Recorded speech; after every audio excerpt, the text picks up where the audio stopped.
This is Python's Paradise. Just got off work, cleaning just about, maybe about 2 hours ago, maybe a little over. We're in the early mornings here of Saturday, May 29th, 2021, here in Fredericton, New Brunswick, Canada. And why am I on here so early in the morning? Because my guest is going to do this and go to bed. I'm early in the morning and he's getting to La La Land. I am talking to a guest from Australia. Yes. Yay! Yes, we have an Australian guest on uh, on the podcast here, Python's Paradise, and we are going to be talking to the director of Toxic Alien Zombie Babies from Outer Space. I have the wonderfully talented David Black. How do you do, David? Oh, I'm fantastic. And yourself, Greg? You know what? I feel great. We're right now in the yellow phase here for the pandemic. I got my first shot, but I haven't been in our station since March 18th, 2020, and I went all the rest of last year with nothing. I mean, I worked through the pandemic, but I worked at my cleaning job. But this, I had one of my guests. I say it was Nancy McLaughlin from Friday the 13th, Part 6, Jason Lives, said to me, if I could do Zoom, you can do Zoom. And it got figured out. And you're my 54th guest this year, and I'm not even halfway through the year. So I'm like, this is great. Oh, So, it's brilliant. In fact, oh, it's one of the few things we can thank the apocalypse for. Before the apocalypse, I mean, I think of myself as open-minded, but I'm probably like nearly everybody thinking positive of myself like that, but actually resistant to change. mm-hmm. And I think if the lockdowns hadn't happened, a lot of us wouldn't have embraced Zoom. Now, um, I actually clicked on to, hey, let's do it, because I had a favorite author from Mm-hmm. America. Mm-hmm. Probably shouldn't mention it, but it's Robert Greene. So Okay. he's the 48 Laws of Power, and you're quite often considered evil if you like Robert Greene. Well, Robert used to go on a lot of talk shows. He's a best-selling author, so I'd see him on talk shows, and I'd think, you know, if I couldn't do that. I can't afford to hop on the plane and travel from this place to that place. And then he started doing hopping onto the equivalent of podcasts, but he was in person. So he's still hopping on the plane and traveling. As soon as the lockdown happened, I noticed Robert was doing Zoom broadcasts like this. And Mm-hmm. these were big ones, like with 500,000 viewers. So I thought, well, there's the current change. So if I don't change with it, well, it's not even if I don't change with it, it's like, oh my God, I get to talk to somebody in Canada. And it's brilliant. Canada's the one place where I've had a lot of difficulty trying to get my films seen. Well, we'll Whereas, help change that. We'll help change that. Do you know where I'm located here in New Brunswick? Because this is interesting. I've interviewed people out of Australia before. Little Nell from the Rocky Horror Picture Show was my first for out of Australia. yeah, That was in 2015, and I've had Marlene Lynn Fields, stunt woman from the Gauntlet, and her husband John Harrison, who's an encyclopedia of James Bond films. I'll tell you that. oh, And even more. He's my yep. neighbor virtually. But And I've interviewed Andrew Lewis, who they call the shitflix critic on YouTube. He actually was down here. Um, he was touring around just kind of with his guitar, just going around. And I got this call for or message from him one day saying he was in Nova Scotia or Halifax. yeah, He's saying, how close are you? Are you in New Brunswick? And I said, yeah. And he told me where he was. And I was like, he wanted to meet me. And I was like, I was thrilled. He's back in Australia now. yeah. But I was thrilled. So before me, have you heard of New Brunswick, Canada? Because not a lot of well, people know where we are. Not New Brunswick itself, but Hmm. Canada definitely. In fact, one of the little film nights that I love showing my stuff at is called Filmonic. and that's in Melbourne, and it's part of the Kino movement, which is worldwide. And the two main people that run it in Melbourne are from Canada. Nice. So I get a lot of little Canada stories. Um, including one strange one. I will get this 100% wrong. Until I saw this, I couldn't believe it. But there's some sort of favorite food in Canada that starts with French fries and has uh, gravy Poutine? on it. Poutine. Yes. Oh my God. He showed a film about poutine around the Oh, world with what curdled yak butter. oh, I And love it. and his partner was saying, I don't make Olivia poutine because I won't stand there for 12 hours and stir this stuff. And he, on his way to Australia before he stopped here, because he's been here for a few years, he went to all of these different places around the world, like Eastern Mongolia and God knows where. And the video shows him walking to different places and eating poutine. Now, people have been knocking me online for a good few months each time I mention an Aussie food. I've never seen anything like this. So I get these little snippets when I'm not expecting about Canada. Have you heard of the Trailer Park Boys? They're probably our closest celebrities here to New Brunswick, although they're not technically, except one of them is from New Brunswick. I'm not sure. Um, so obviously I'm not a fan, because if you're a fan, you're watching everything. They've But as done for they've got a Netflix series that's gone since the early 2000s, and Mhm. they've had 3 movies, Oh my and God. plus a spin-off movie called Swearing at the Movie, which holds the Guinness Books of Records of most F-bombs in a movie, 935. Yeah.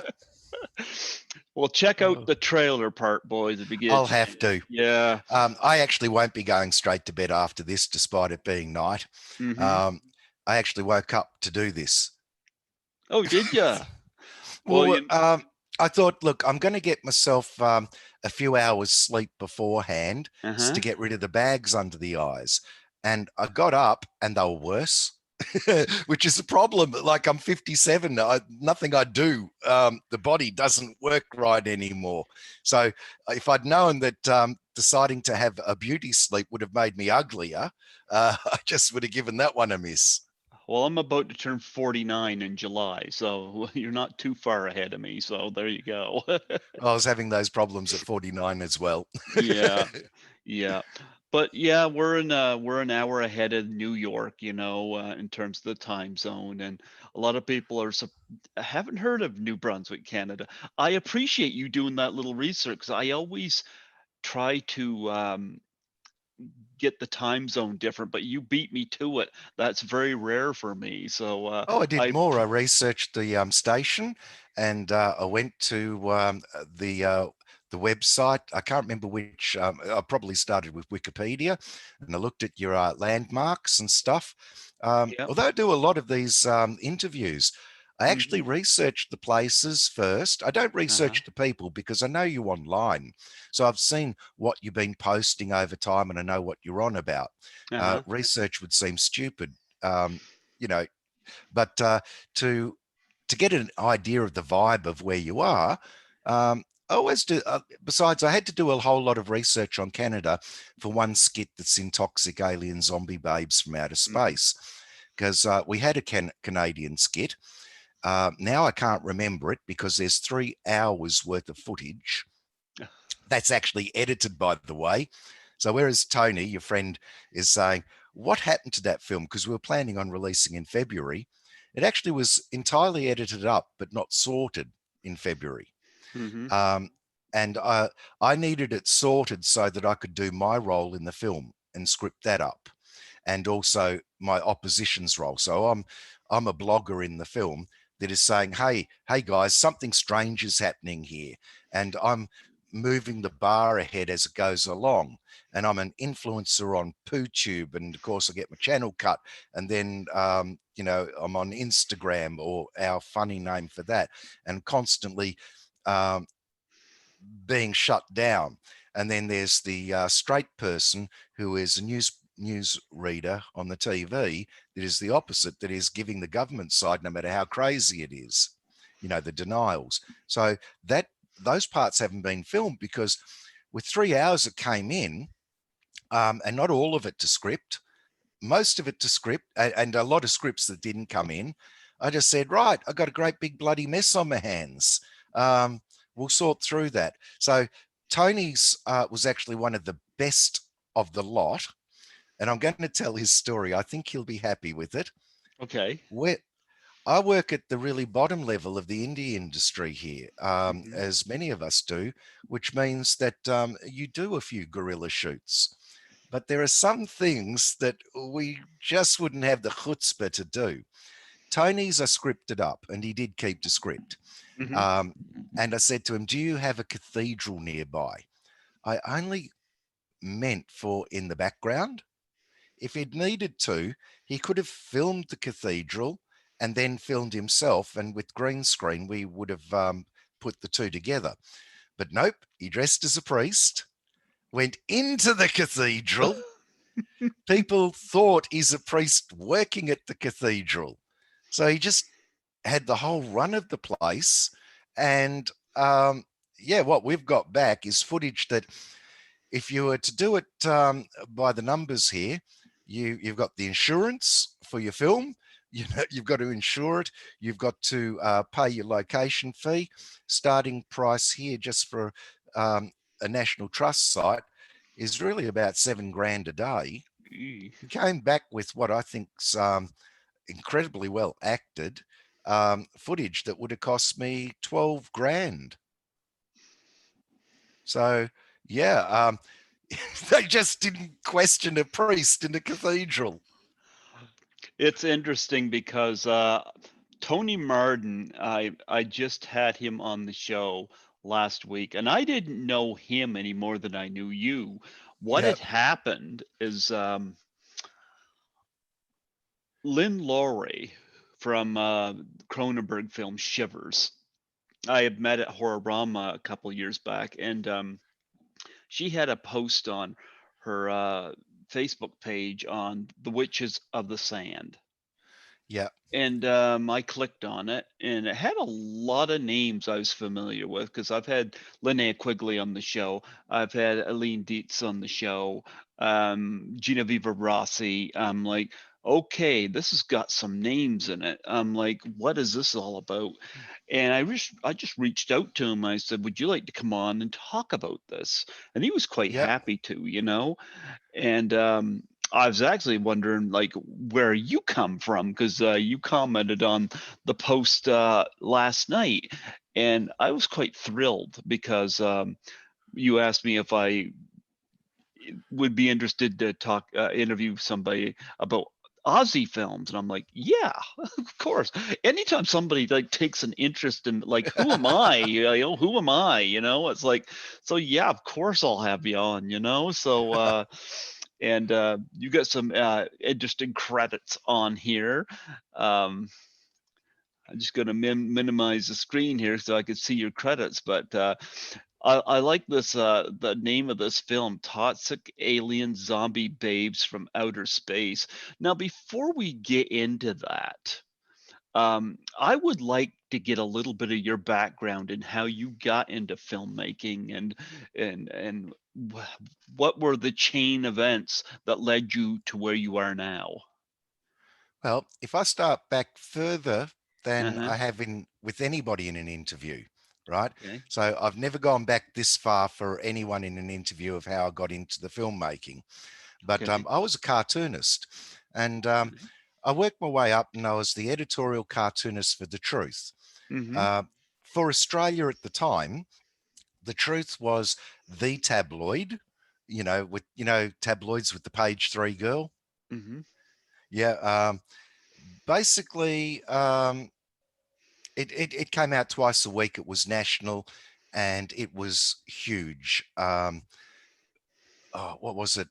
500,000 circulation, which is 1.5 million readership at the time in a country of 18 million people. So that actually means if I ever wanted to say as a celebrity, I was close. So as a cartoonist, I didn't just do the editorial cartoons for the truth, but you're basically doing what's a movie, but on paper. It's sequential art. For the sequential art and what the characters do, I'd done drama at school, so I knew to animate them and have them moving around and have expressions.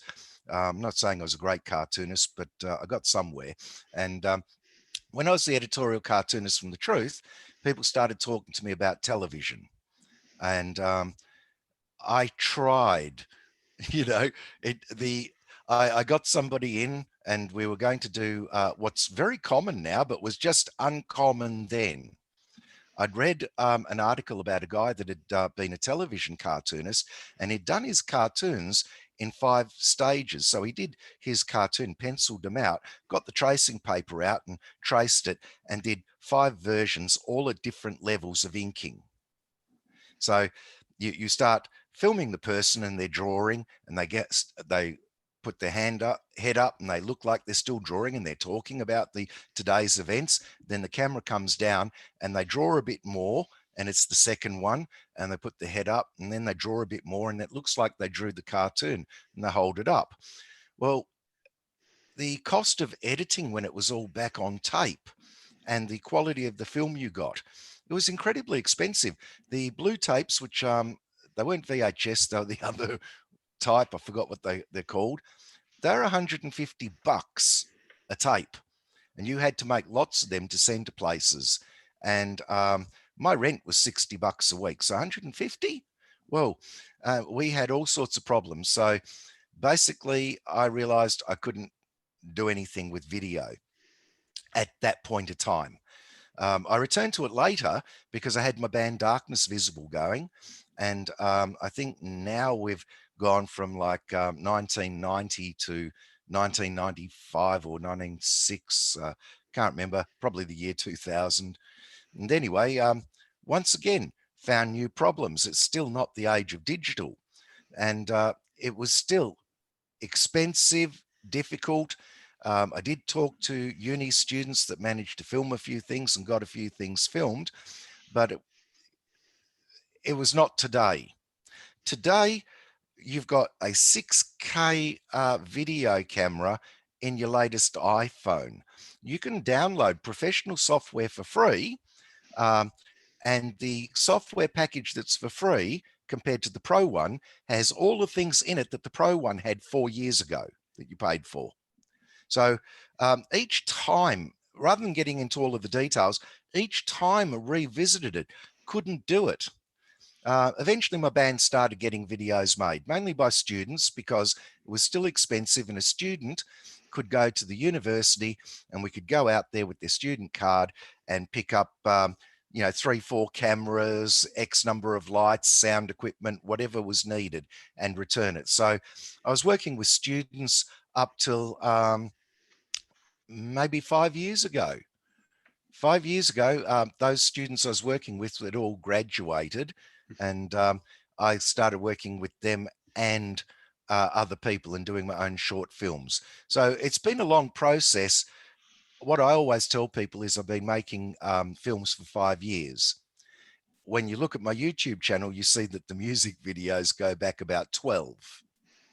But in actually studying what is film, not just organizing everything and not knowing my correct title is producer, but actually knowing what a producer does, what a director does, what all of the shots are called, getting right into saying, yes, I am a filmmaker. I know what I'm doing now. That's been 5 years. So, Well, you got a film on here that's in post production called "Toxic Alien Zombie Babes from Outer Space." How did you come up with that title? Because that sounds like that's like Attack of the Killer Tomatoes, one of those titles that just you got to do a double take. the title was on purpose. What had happened was we had a feature film that was Uh-huh. finished. It was called Badass Bunyip, and I'd had a bit of problems with one of the people on it, and wasn't too happy and wanted to redo their scenes with Mm-hmm. somebody else. In other words, recast it.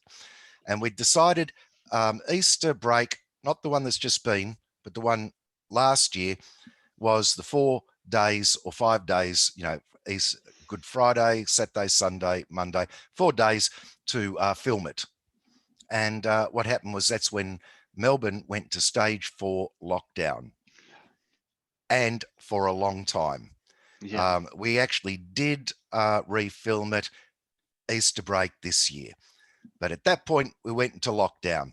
So the first feature film that I was going to release, I already had one that was out, that was an anthology. But the first film that I was actually going to release that was feature film that was specially written was Badass Bunyip. And we Mhm. went into lockdown, and now I couldn't finish it. And a short film that I had scripted that I'd worked with Gerardo, who did Badass Bunyip and Toxic Alien Zombie Babes. Short Mhm. film I had scripted. We were looking at ways before the lockdown, because we could see it coming.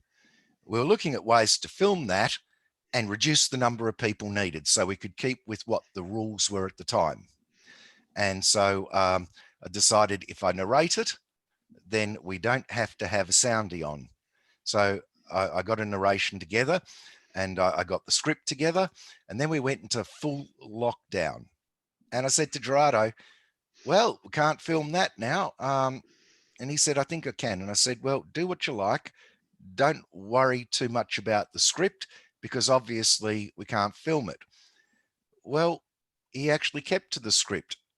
He filmed himself.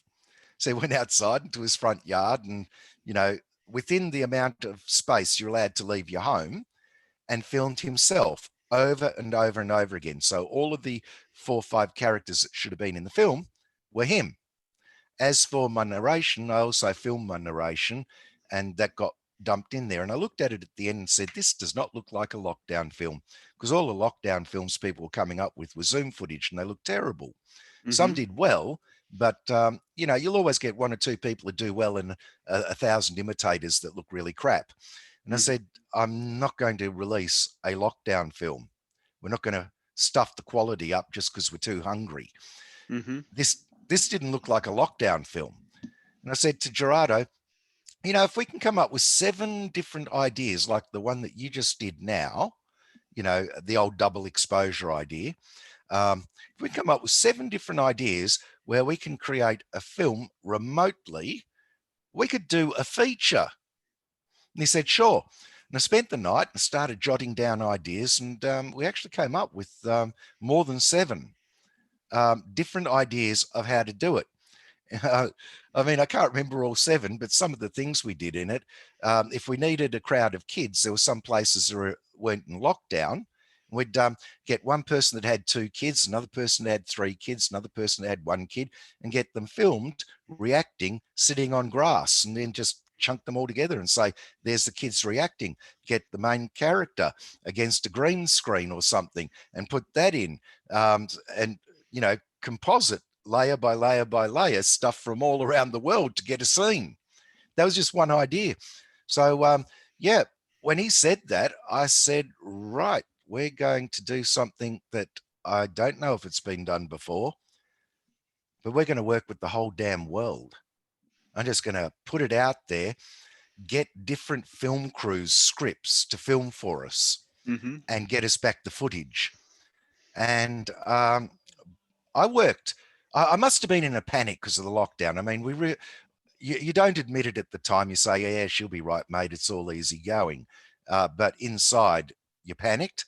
From Mhm. the minute I got up to the minute I went to bed, and all I was doing was scripting, contacting people, organizing, scripting, contacting, organizing, and went through about 9 full on heavy months only doing that. We got back over 3 hours worth of footage eventually, but not in the order that I wanted. I mean, I didn't have it all in a mess like we've got now. I already knew this is where the zombie is human size. This is where the zombie has grown. This is where we've got multiple zombies at 10 foot tall. This is where we've got a horde of zombies at 50 foot tall. Obviously, those people weren't going to be putting that into the script, but with the way things came back and were all muddled, um, the film will come out and I will get it together. But we ended up in that mess, and then we filmed Easter came up and we finished Badass Bunyip, and that's actually almost edited. That's only 3 weeks to 4 weeks away from finished. So Toxic Alien Zombie Babes pushed us into the future. Mm-hmm. Um, I would like to keep working with people around the world like we did. Although I've got to say, my very first experiences were actually incredibly negative, terrible. Um, when first thing I did, like I saw that, like you mentioned before, Witches of the Sand, you said, has Linnea Quigley. Mm-hmm. All of the different people I'm working with have got people that were stars of B grade movies, Mm-hmm. and they're big names. And I looked at this, and what I'd been doing before the lockdown from here was working a lot with a lot of places that I can't get to. It might be a monster fest or whatever, and looking at the whole circuit throughout America and saying, my God, they've really got that happening. And I'd talk to the different people that run it and say, would you like us to film a comedic shout out for your festival? And they'd say, sure. So we go up to a cabin in the woods, and I'd have about 10 different jokes and skits, and we'd have body parts being sliced off and blood and all sorts of funny skits being done with the group. And we'd get them out to everywhere from Portsmouth in England to everywhere. And so I was working with them already, and I thought to myself, there's a lot of these B grade stars, and they make their money primarily from being at these, right? Yes. Yep. So if you were Helicopter Zombie in Dawn of the Dead, you know, you you your role really was just to rock up. Tom Savini did all of the prosthetics. All these other people do the work, but you're there and your face is there, right? And so you can make a living going there and signing your cards. And I didn't mean to single him out. I've got Hari Krishna Zombie as a friend too, Mm-hmm. So they're making their money from that. And I remembered in the Blues Brothers, which I is a classic. love that movie. Yeah, I've the interviewed Blues. 3 of the Blues Brothers. Well, in the Blues Brothers, they did one thing that I felt was beautiful. They Mm-hmm. brought back all of these people from the 60s. Yep. So basically, if Twiggy had been forgotten, suddenly they're all saying they're rediscovering Twiggy. You Mm-hmm. know, he's paid homage to them all. And I thought, I've just given this the biggest B grade title out. We actually do know, we have a great idea of what we're doing. We're paying homage to the 50s and 60s and Mm-hmm. sci-fi and that. And the main target audience are the people that go to the festivals. Mm-hmm. That's where you're going to buy, you're likely to get your merchandise of Attack of the 50-foot woman and the blob and whatever. And Mm-hmm. I thought, you know, if this film is big, the people that would really benefit are bringing back these B grade stars. So I messaged a lot of them. Some didn't message me back, and most were horrified that I actually asked them to do something volunteer. Now, I'm not goddamn stupid, to think that somebody is worthless because they do something volunteer. I made a a decent living working at the Truth, but the stuff I became famous for was the stuff I did for free for 3PBS, which is the equivalent of your station. It's public broadcasting radio in Melbourne, and for Scar TV, which went on to becoming community TV. I mean, I did these whopping big posters, crazy stuff every time they had um, uh, fundraisers, and they become the thing that was the most famous because I got to go wild and do what I wanted. Whereas the Truth, you had to be a serious editorial cartoonist. People loved the cartoons, but not as much as drawing pictures of koalas shoving milkshake makers down the throats of politicians and stuff, and blood going everywhere. I mean, boy. So I know that these people are worth money. Um, I I also know that they do volunteer work. They don't want to admit it, but most of them, they're going onto sets that have got no money, and they don't go anywhere either, right? That's the unfortunate truth, and they do volunteer work. So in asking, I was thinking, I already know what the benefit is if this takes off. you know. Um, but boy, I'm the only one that they were horrified at. A lot of the people that are in my movie, they've done their own movies. That's why they had their own crews, and they've got this one and that one. I can't mention their names now because it's insulting somebody personally. And they're people I actually look up to and admire. But I got knockback after knockback after knockback to the point where I just felt like absolute shit because some of them really had to go on about how important they are. And I thought, you assholes, you are basically chewing up the people and pretending one thing and you're not, you know. And it's like, what, I'm supposed to give you false compliments that you did a stripping scene in a film, 30 years ago when you were like 25 and hot, and now you're a shriveled old lady. I just got these thoughts into my head and I was becoming so negative, and I Hmm. thought, this isn't me. I actually love everybody, and nothing's going to stop me watching these old movies, but I really got the bad end of the stick in asking these people. And then I realized those people are big because they're in those films. My job is to be like the producer of those films and make the people that are doing volunteer work in my film big like they got. It's as simple as that. I owe the people that come and volunteer their time and put everything they've got into the film for me to do everything I can to make it the best film I can and to get it out there and get it seen and give them a profile. Hmm. I realized that if you're 85 years old and a star of a B grade movie, if you're thinking like me, I'm thinking I'm 57. My parents are elderly. It's and they started hobbling about 75. So I'm saying to myself, I've got 15 years. What happens when you're over that 15 years? What am I talking to the future for people when they've only got a past? You know what I mean? There's nothing in it for these B grade stars. And there's absolutely nothing in it for me for having them on because I can't go to the papers in Melbourne and say, hey, I've got such and such from this movie in America and such from that movie in America. If they take the slightest interest, they'll give me page 7, you know, 2 paragraphs. If you want front page publicity, you need The Rock and you need his fee of millions of dollars. You can The do the big better, I think. Actually, I'm quite a fan of his. I didn't mention him to knock him. Just like Oh, I got I, nothing against him, you know. I knew him when he was the first when he was a wrestler, you know. But frankly, when it comes to wrestling slash acting, I always liked Roddy Piper. Yeah, actually, I loved him too. He got seen on television in Australia, and he was funny.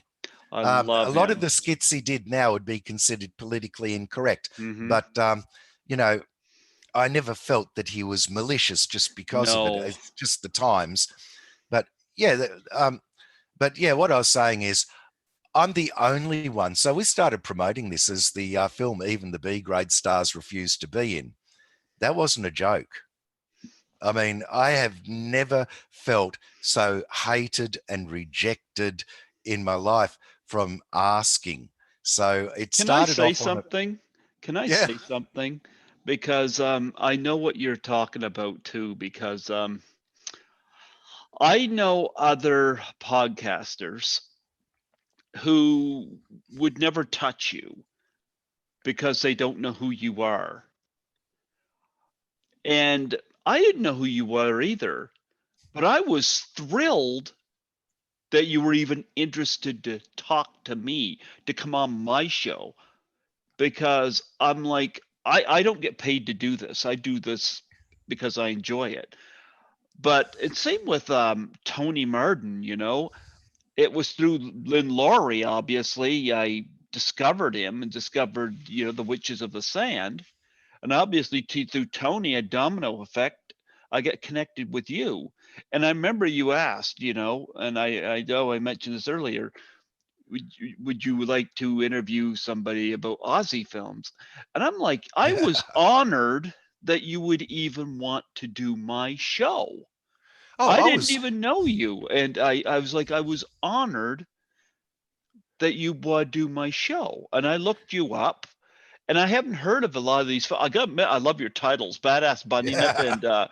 and Toxic Aliens, Zombie Babies from Outer Space. Great titles. You know what? A good title will grab people too. Oh, it always did with me. And second to the good title is a great poster. But Mm-hmm. getting back to what you said, I never had any problems with the publicity or podcasts. Mm-hmm. In fact, I've gotten myself more publicity than some of the name people who actually have PR agents. So, and when it does come to B grade movie stars, a lot of them don't. If I contact them, say, hey, I'm going on a podcast, we're going to be talking about Aussie films. You're in this film and that film. Do you want to come on with me? Okay. They, they don't knock me when I say that. They say yes. So I get associated with the Aussie ones because I'm on podcasts with them. And they're people who I owe a lot to, even if they don't know it, because I grew up on their films. Mm-hmm. We can blame them for what I'm doing now.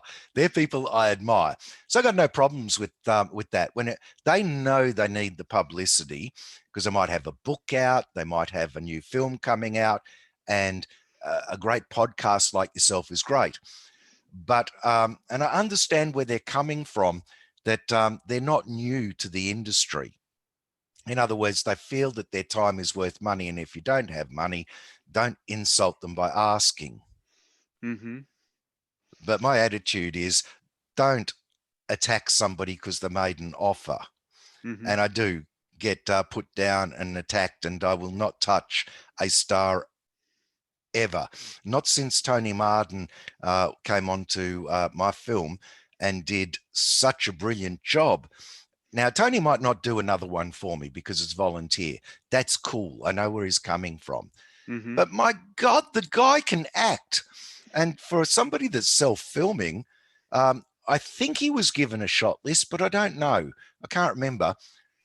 But he captured lighting and he captured camera angles. He did a Mm-hmm. brilliant job. And he's not the only one.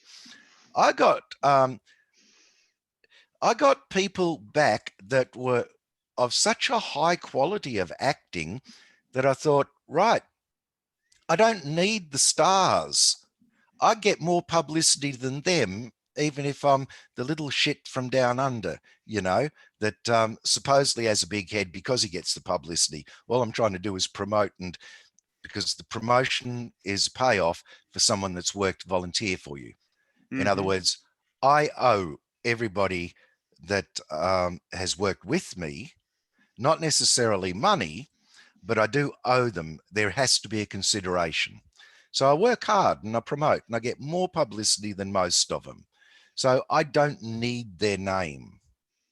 In 1 year's time, my name might be bigger than theirs, right? But all collaborations mean that everybody gets something from it. So in seeing what Tony did, I thought, my God, we only got to cut in some of his scenes into a trailer. And boy, people are going to be talking, saying, you won't believe what's happening in this trailer. You've got to see it. I mean, he's a priest. He gets shot in the balls by a toxic alien zombie babe shooting laser beams from her boobs. And he really carries it. Yeah, So, that's one thing I got to bring up too, because I watched the trailer and I'm like, that is interesting because it's like, how do I put this? Because they're shooting it from their boobs and it's hitting the males from the in the groin, and they're taking all the males yeah. away. And I found that. Where did you come up with this idea? And what's your thoughts? Like, what are you trying to convey here? Because I frankly find it quite interesting. It's funny, but it's also, I think you got more behind it. Oh, there is. And what's behind it probably won't come out in the film. Mm-hmm. Because it's not something I was able to sit down and direct and control from beginning to end. Mm-hmm. We're working with so many elements outside of our control. So yeah, we'll pull them together there will be a film that moves from the beginning to the end and is well paced with the editing. It'll look like a great film, but it might not give what was there in the backstory. Now, in the backstory, what's really happening is they're being milked. So basically, what's happened is, and it says it in the intro, so this bit will be clear. The women have come from Venus. These toxic alien zombie babes have come from Venus because their cloning has deteriorated over time. So they need new they need to fix it up with new male specimens, but they're not. What they're doing is they're milking all of the men of sperm, and that's killing them. So it's not really that guys are being zapped in the dick, but that's never going to come out in it. Some things didn't come back, and unless we've got this 3-hour film, and I say to Gerardo, I really should come in and narrate that part and clean that up, or I should get my vlogger to give his theory. I don't know if that'll come out, but the idea is that they come and they leave the planet, with no men. They rid the world of testosterone. Now that only comes out in one of the trailers. The film probably, the ending there probably destroys that because men are still alive at the end of the film. But yeah, the original backstory was that they come to Earth just simply to take what they need to keep their cloning process going, and they leave. I They love them. actually, I love them. they're actually getting bigger as they go along because they're Yeah. getting full of sperm. But I never actually told Gerardo that. I just told him that they get bigger. So he's probably thinking it's an energy thing. So yeah, I actually did have a backstory, but the job of this film was actually beyond what one person would normally do in producing and scripting. I mean, we're talking about a 3-hour feature that now looks like, when my parts get done, could go to 3.5 hours and might have to be cut in two. To turn Well, around and say to one look at it person, this way. Look at it this way. And I don't mean to interrupt you, but if people can sit through 3 hours of Titanic, and believe me, I had a hard time staying awake.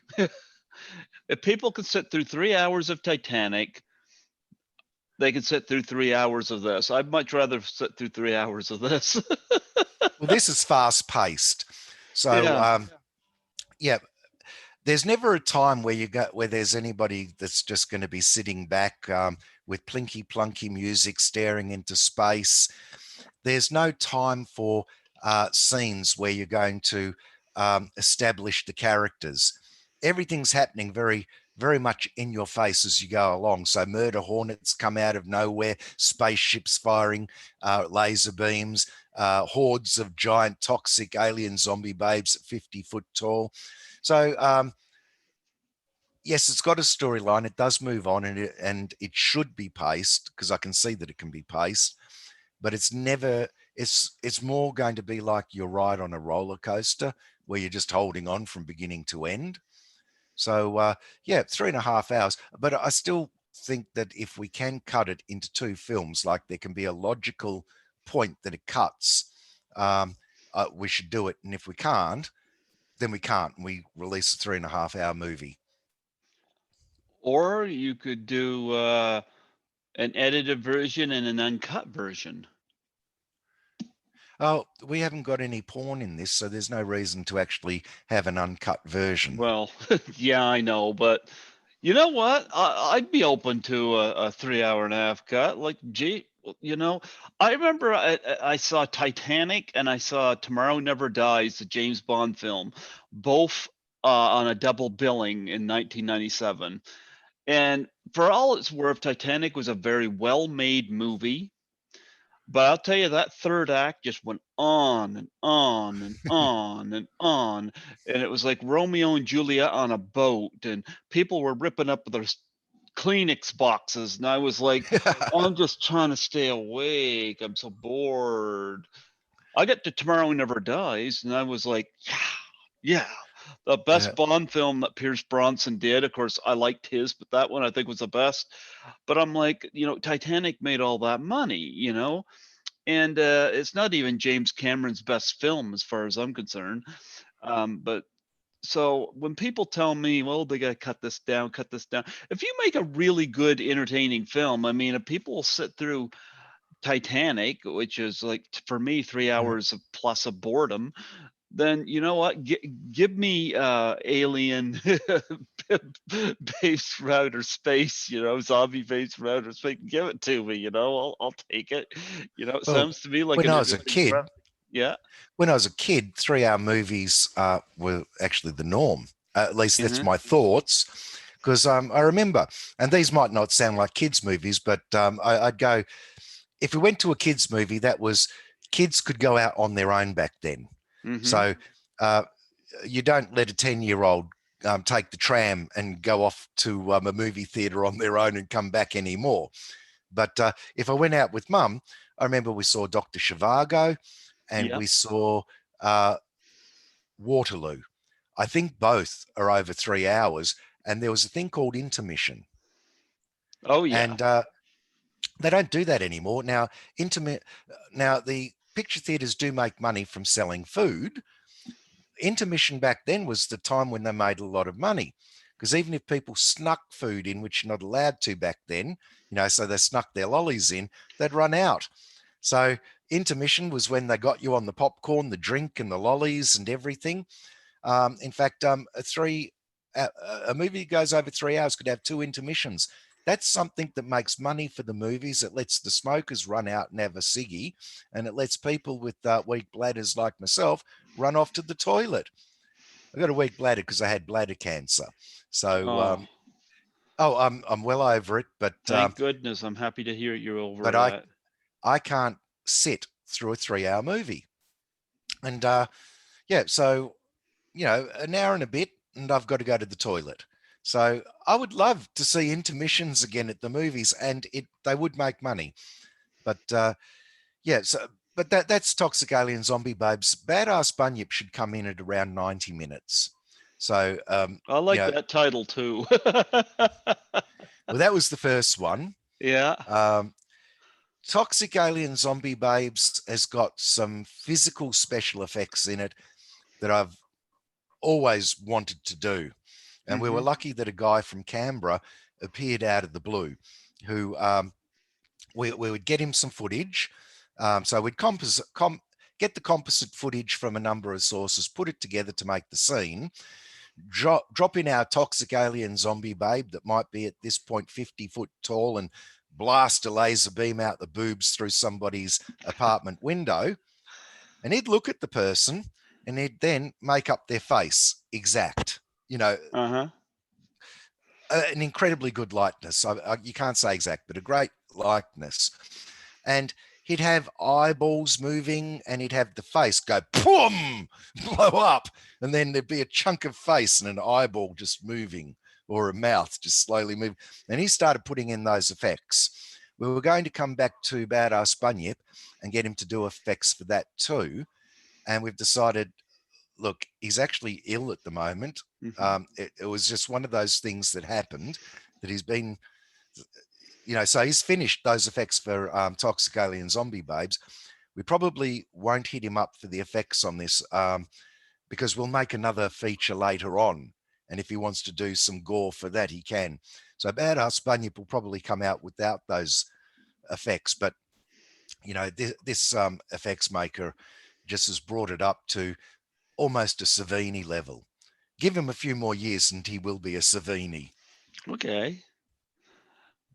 Yeah, well, I got to admit though, I like the imagination you come in on that, and of course, badass Bunny Nip. Um, I'm trying to get the plot for a bit. Actually, I'll get you to. Oh, yeah, it's a Christmas movie, Australian Christmas movie. Oh, yeah. Yeah, it is too. We Okay, plug that for us. Okay. A bunyip is actually a creature that I didn't create. It's a legendary creature in Australia. Mm-hmm. And there are newspaper stories going back to the 1860s. It's basically everybody's story from way in the past is different. I'm assuming that nobody's really seen a bunyip because no one's ever survived it. But it's Okay. supposedly aquatic, um, and it's just a killing machine, a mindless killing machine. And that's what our bunyip is a mindless killing machine. Now, the I came up with the idea for Badass Bunyip because there's actually a little piece of bushland up the road from me. It's native bushland. It used to be a swamp. You know, if you go back to even as late as 1890, Mm-hmm. it was a swampland. Mm-hmm. And when you get into the bushland and you look around, you actually think you are up in the bush, which is a good 3 hour travel to get to, or 2 hour travel from here to get to the country. So you're in it and you look, but then you look up and you see on one side, there's a giant cricket oval, a football oval, you know, stadium. And you look up and you go, oh my God, there's skyscrapers. And you look around and you see the traffic. It's a multi-level built up thing with trams that go up and over, and you know, the traffic for the cars is 3 lanes or 4 lanes wide.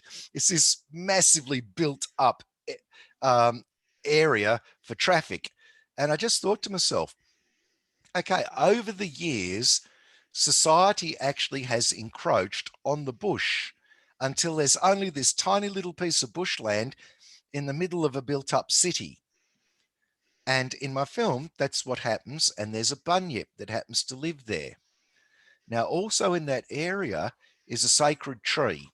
Now, I know people are going to say to me, oh, no, you violated an Aboriginal sacred ground. And actually, we haven't violated the sacred ground at all. Um, the Nagaji tree there's about 500 years old and is a meeting ground for the Aboriginal tribes. When you consider that the area, um, geez, you don't walk far before you're out of it. You know, it's like 25 or 30 steps in, 25 or 30 steps out. But yes, there's a sacred tree. So we've got a combination of two things that's likely to confuse people. But if they watch the movie and understand it, they'll understand. Basically, two people, bogans, you know, Mm-hmm. Dazza and Shazza, they're off for their picnic lunch. And he decides to take them to a spot where it's nice and bushland and nobody's around. Nobody's around because that spot's a sacred Aboriginal site that you're not allowed to go to. But Uh-huh. it also happens to be where the bunyip lives. And we've got in it that there has been a bunyip attack every so many years. I can't remember if it was 10 or 20 years, but not just every year, dogs and cats and a few things go missing from the park, but every 20 years might be spawning year or something. And the bunyip goes wild on a rampage. They happen to have gone to the sacred ground at that point of time. So Badass Bunyip is a carnage from beginning to end, but we brought in a whole lot of Aboriginal law as well. So there's also a desecration of an accidental desecration of the Kadisha man's grave. And so we've got Aboriginal spirits, the Aninti spirits, and all things involved in this craziness that's going on. We've even got the ghost of Daz's great, great, great grandfather, who was a convict, who also got killed by the bunyip trying to help them. We've got all crazy crap happening. But basically, it's about a bunyip going on a rampage who is unstoppable. Is this set in Australia? Oh yeah, set up the You road see, from me. I'm hearing this and I'm like, this is on a rampage in a place that's got the taipan snake, the cassowary, saltwater crocodiles, Oh, our original trailer for it, which I've taken box off. jellyfish. Yeah. Our original trailer mentions all of that. I've taken it off because I recast it, put a different person in as the star, which Uh-huh. is actually the best decision of my life Mm-hmm. because it was handy to go back to it and rescript and to tighten things up. And it was better actress too. But the original one was in a land where everything is trying to kill you. And, then it mentions that there's one thing that's scarier than all of the rest: badass bunyip. So we've got that at the beginning. And the bunyip is a legend, Uh-huh. but I'm guessing there are people that believe in legends, especially when these legends keep coming up in different spots in Australia, and you can't see how say Aborigines in one spot told Aborigines in another. Yeah, it's massive travel. So there's going to be some people that believe in it. And my theory, and it's just my theory, is that the reason why um, nobody can actually describe it and there's different descriptions is probably because nobody ever survived. So you have this and Toxic Alien Zombie Babies from Outer Space. They're both in post-production. When will they be released, and will there be Blu-ray releases of them? I've got people that have offered that they can do Blu-ray. Because Um, yeah, I'm a physical media guy, and these sound interesting to me. yeah, thing is, Blu-ray is easier to do than ever before, Uh-huh. um, and I could do them myself, except I don't know how to author a CD. So I've basically had to go to other people that will go to the same place to get them made that I would. Mm-hmm. And getting a lot of umming and erring because a lot of people don't have a DVD or a Blu-ray player anymore. I They don't do, even. right behind me. Most people I know do, unless they're family. People I know that are into the movies. Mm-hmm. Most computers don't come with the DVD player, so there's just a whole lot of people that can't do authoring now. Whole lack of interest in it. Now they do come out and still do well enough to come out from major companies, but the areas that were once devoted to them have moved from being video shops now to one little section in a great big chain of a big variety shop. Mm-hmm. So yeah, it shrunk so much that I've just got to go with these specialist companies, and I don't exactly fit their bill. So they've said some of them are just more focused on gore and boobs than we are. So yeah, I've got people saying, yeah, we'll release it for you. Mm-hmm. But as for whether we really do get the release or not, I don't have the interest from the people in the film to do it. For Okay. instance, so I am pushing for it because I would like a physical thing. I mean, Yeah. my band went on an album like 30 years after people stopped buying albums. So I got this nice colored piece of vinyl from, um, I think it's See, I the. still buy that stuff. I've I've got a got record player. yeah, I've got vinyl here, yeah. Mm. Yep, I'm one of So, those so people. So I do like the physical media, but I've got Mhm. to be realistic and say, when it comes down to the physical media, there's a lot of people that really aren't into it anymore, and so the big push for it, and the companies are finding that they're not selling as much. Mhm. So whereas I'm saying to them, nah, you can have the bloody thing for free. People don't get what my business idea is. Um, Everybody's working for me volunteer. I'm not about to start making money off of their backs. The whole idea is get it out to as many people as possible. And the easiest way to do that is it's free. In other words, I don't lock the film behind a password and make you pay to watch the film. Mhm. If I can get the film up there on as many platforms where you can see it for free, more people can see it. And if people want to say, oh, yes, you're stupid, you're talking about exposure, I got my job at the truth from exposure. Admittedly, the exposure was paid because I was working for um, uh, Duke, which was a rock weekly that went out in the news agencies. So, but that only paid me $25 a week for a cartoon strip. But when the people at the truth said, yeah, well, you know, where can we see your work? I said, Duke. I go, oh, yes. So because of being able to use a name and having exposure, I got that. Fact is, if nobody knows you, you've got nothing. So I'm trying to get the profile of people up. I won't own them, they own themselves, they get the exposure, and they go, well, I was in Badass Bunyip. And if everybody, a lot of people can say, oh my God, I remember you in Badass Bunyip. Well, you can be the next Hare Krishna zombie or helicopter zombie. Hire yourself a stall at Comic Hmm. Con and sign pictures of yourself and come away with a couple of $1,000 tax free, cash in hand in your pocket. Yeah. Hopefully, they'll do a lot better than that. But yeah, so I'm saying to them, no, you don't have to pay me for it. Here, it's free. But they're worried that, they take it on. Nobody buys it or 10 people buy it. And they've got another thing on their catalogue that costs them money to get the authoring.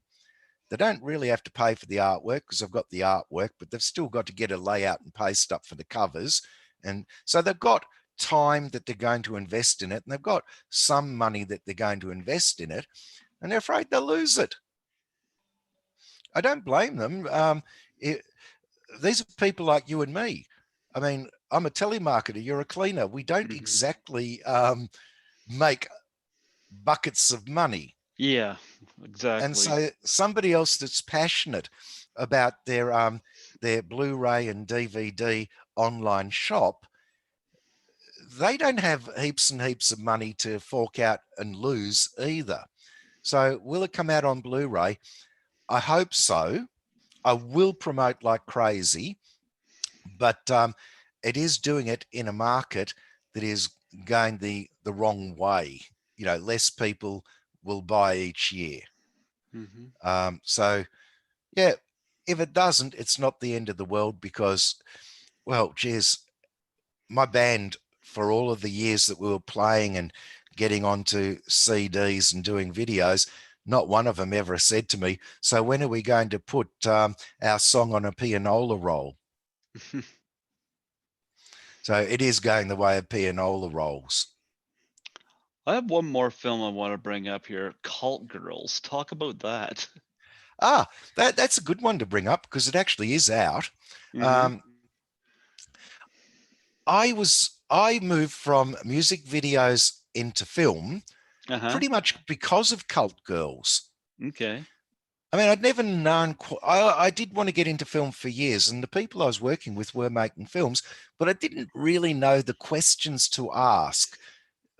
It was just a big unknown, but I did want to be in films. Hmm. Well, the guy that was doing Cult Girls was in a band that I used to put on at the Third Degree because I ran a band night for Darkness Visible to play. And so I knew him from being in a band, but I didn't know that his mainstay wasn't his band, but filmmaking. His name's Mark Bacchitis. Hmm. And he was looking for some extras to play cult guards. Uh-huh. So I rock up to his set and I go, oh my God, it's nothing like the music videos that I'd been doing with students. I mean, they had lights on platforms at like 30-foot high. They had like a crane that go with the camera. They had Yeah. an armorer that had real AK-47s and real Hmm. M16s, and they had crew everywhere. And I'm going, oh my God. Well, I start talking to various members of the crew and I start getting invited onto all of these other sets as an extra. So it was the beginning of getting into this and being on all of these different sets. I start finding out about the indie industry and seeing how things are done, making contacts, and eventually from all of that moved into making my own film. So Cult Girls was the catalyst. That's got Jane Badler. So Jane Badler was in V. Remember I think it was the 80s series? Okay. Yeah. Um. Oh yeah, I know who you're talking about. Yeah. Yeah, She they was had the in swap V. cards and everything. Oh my goodness, I remember her. She Yeah, was the yeah. brunette. Oh, she was hot. She was the Yes, she lizard queen. was. Oh my goodness. Yeah. So this gets us back to the star thing. Jane Badler wouldn't even answer me, when I wanted to offer a part in Toxic Alien Zombie Babes. But when I'm talking about Excuse me. these stars being in everybody's films, Mm-hmm. the same is true for Australia. We have got some great stars of B grade films, and I see them on everybody else's damn film, and they all knock me back. And some were rude, some were polite. Only a couple were rude, I'll be honest. But, you know, even the polite ones were telling me that I'd actually been quite insulting in asking or expecting or anything like that. Didn't matter how much I'd done for any of them in the past, like doing articles on them because I write myself. I felt Uh-huh. really that small just for asking. But then I see them rocking up on these other people's sets. So I couldn't get a star. I don't want a B grade star anymore. I will not have one. My job is to make the people on my films into stars. But Cult Girls really did feel like a big Hollywood movie. Um, when it came out, I know you're not supposed to bucket movies that you're in, but I'm not going to have people watch that and think that I went and said it was great and then they come along and feel that it wasn't. I didn't.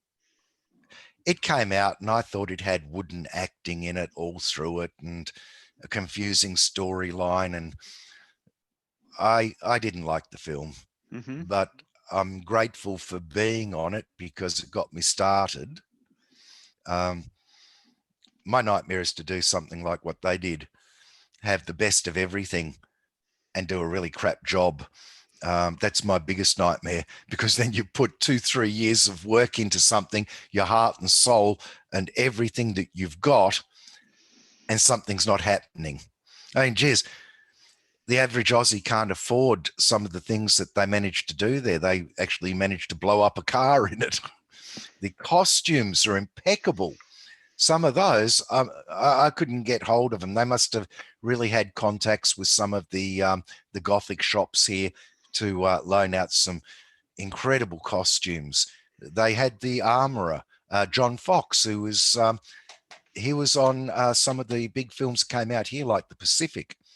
I think Mm-hmm. in the Pacific they gave him $1 million just for bullets for shooting that series. You know, so yeah, and Jane Badler, boy, she is a brilliant actress. But something about that film I felt was just not quite not quite happening. Mm-hmm. No, that I had to bring that one up, and That's another one that the people that made it expect to make money. So you have to pay for it either on a DVD or you pay for it on Amazon or something in one way or another. I've gone the opposite way, saying all of these, even a film like Cult Girls had to rely on a hell of a lot of volunteer work. mm-hmm. My volunteer work, I mean, they did the squibs on me for the shots, Uh-huh. the explosions. Uh-huh. So I paid for the clothes that got destroyed. I bought two brand new black shirts, so that they're identical. I had two jackets that were identical so that I had them. And when they got exploded, I had the spare that I could put on afterwards. I had to put on clothes afterwards anyway. It was like 3 degrees and I was out there freezing for 4 hours. Um, so I did the same on every zombie shoot, everything I went on, um, in my first couple of years. People say about doing the hard yards, and I hear them complaining. Well, geez, I chased. I paid, like I didn't get, when I say I paid, I mean I paid for my own clothes. I got wrecked on zombie films, brought things to the table, like I got them publicity in the real newspapers and stuff for various places. And I just worked so I could learn everything I can and try to get my 5,000 hours of experience up to master it. Although that's actually a rule of thumb, the 5,000 hours. Some people are just super talented. I'm not, but some people are super talented and get something, learn to master something in far less time. And some people will do 20,000 hours and got no talent and will never get anywhere. But yeah, to get my 5,000 hours, I did a hell of a lot of volunteer work. I got onto every set that I could. I never complained. And I brought everything I could. I mean, I've got a lot of props left over from the band, realistic props. I brought props for them, you know. So yeah, I'm not going to. After having said all of that, these people are trying to make money. They don't, and it's all behind a paywall. And every actor like myself that was on all of these things, who is hoping to get a profile, you can't unless they then pull out 10 million bucks to advertise it. So it's on every bus going down the main road, every billboard, and coming up as an ad on your internet, you know, no matter what site you go to say, here is the latest film. Go pay for it on Amazon. No You one's going to click on that. you know what? It's interesting you say that because Kevin Smith said this was a big pet peeve for him. He'd make a film for under 10 million, and he said the studio would put so much advertising and advertisement, and he said his films generally made around 30 million. But he said, once they put all the advertising in it, he said his films weren't really doing much more than breaking even. And he said a lot of it is because, studios, they throw all this money into advertising. So Kevin Smith would certainly understand your frustration there. Well, one person who you'll have heard of, I haven't met him, I just know people that know him. His name's Martin Scorsese. Oh, yeah.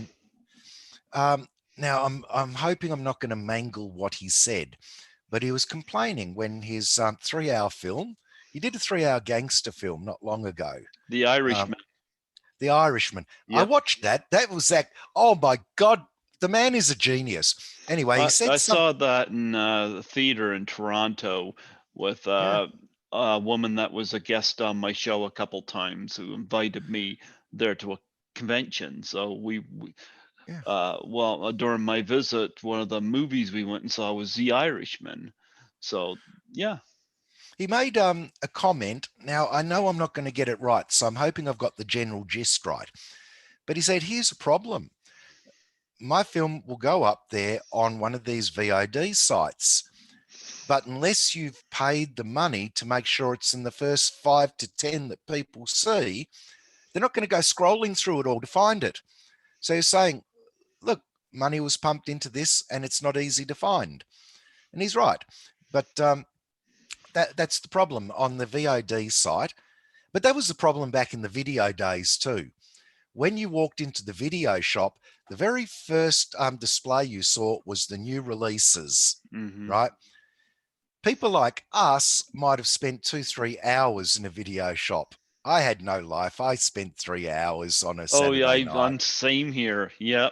going all the way through every single DVD or video that I'd already seen last week and picking out the ones that were trauma and stuff. People don't do that. Majority go to the new releases and come away. So what Martin was talking about is if you're not featured up there as, you know, the new release in the top 10 when you go to a site that has got a catalog that a video shop could never have had, you're buried in the pack and you won't stand out.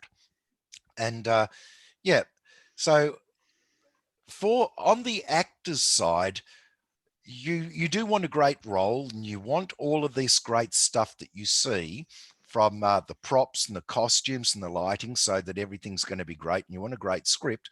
But once that's done and you've done your best, you want people to see it so that your name can get out there because names do sell, right? It, Hmm. Hollywood's based on money, and people like The Rock are benchmarked as to how much they're worth and how much they will generate. So Yep. an actor to get started is trying to build a name. Now, these films come out, and even though I said a negative thing about one film that I was on, there's another film that I wasn't on that I thought was one of the best that ever came out in Australia. And it came out around the same time. It was a Daniel Armstrong film Hmm. called Sheborg Massacre. And Okay. I first saw it on the big screen. And Daniel might have thought that I was buttering him up. I don't know what he thought, but I did an article on it and I said, this is the best Ozploitation movie ever made. I meant every word that I said. Um, I looked at that, but the actors that are in that, they don't have any profile either. If you want to see the Sheborg Massacre, you can buy it on a DVD from Monster Pictures. Not promoting them, it's just the place to go. Or it's probably up there on a paid site. But how would you know to find it? It's going to be there with what are these back catalogs at now? 100,000 I don't films? know. Well, I got a database at work of 3,500 clients. I know how long it takes me to scroll through each one and look at their names. That's a good way to waste the whole day. No one's going to waste the next 6 months just sitting there scrolling through screen after screen to find something, Yeah. you know. Uh, but yeah, basically, that one's a great one. It's got everything going for it. But the people that are on that aren't stars. Now I'm going to put my stuff out for free. And I might still find that there's a strong element of failure in it. But what I do promise is that I'll go on every podcast like your own that will have me, Hmm. and I will speak to every blogger that will do an article, and I'll just keep promoting and trying to drive the traffic to it. So that actually is that's what I'm after. Hmm. Now, just to even revisit the same subject, I can tell you that most people that are dreaming about making it big in Hollywood actually won't. And it's stuff that I pretty much knew because of having been involved in the entertainment industry many years before. When I wanted to release my comic book, Punks in Space, I Uh-huh. came up. I did a comic book called Punks in Space. It went out across Australia. For a comic book, it did well, but that only means, I think, 1,500 sales, 1,500. Keep in mind, though, that the worldwide circulation monthly for an issue of, say, Jonah Hex was 90,000 back then, and I'm only like Australia. Well, I got offered that all of the unsolds could go off to America, and I got a friend who was an old school friend that was a solicitor read the contract, and he said, "Right, Dave, here's the scary bit. If somebody bootlegs your comic book, and starts pumping them out, like from one of these cheap Asian places, and they're in all of the markets. If the place that just took your unsolds feels that that is stopping them from selling them, you are obligated to take the legal action." In other words, a deal that might have gotten me $2,000 back, from selling to America, had this proviso that if someone bootlegged it, I might be obligated for $100,000 in litigation to protect the market for what they bought off me. Wow. Well, I already knew those chestnuts are all of the way through every industry. Now, I went to a networking night recently where three of Melbourne's top film lawyers all sat there, um, and were talking about the industry, and people could ask them questions. It was a free night that was put on by a local producer, Spark Plug Films, I think. Um, Only give him a blurb because I'm talking about his night, and he really did a great job. First thing they said is, don't start your film before you come to your lawyer, right? And they started to explain why. Now, the first thing you're going to have is a company, right? And they said, costs nothing. Cost you about $900 for the company. They've forgotten that their own time is a minimum of $100 an hour. And so bump that up to about 1,200 just for the company, so that all of the paperwork is going to be attached to. Then they started talking about the point where you copyright your script, and what that costs. And they were saying, you can do it quite cheaply this way or that way, but your lawyer is going to get you the forms. And when they go through all of the forms and every form that they've had, those lawyers are going to put you out maybe 10,000. That's at a minimum. Now, 10,000 is a lot of money.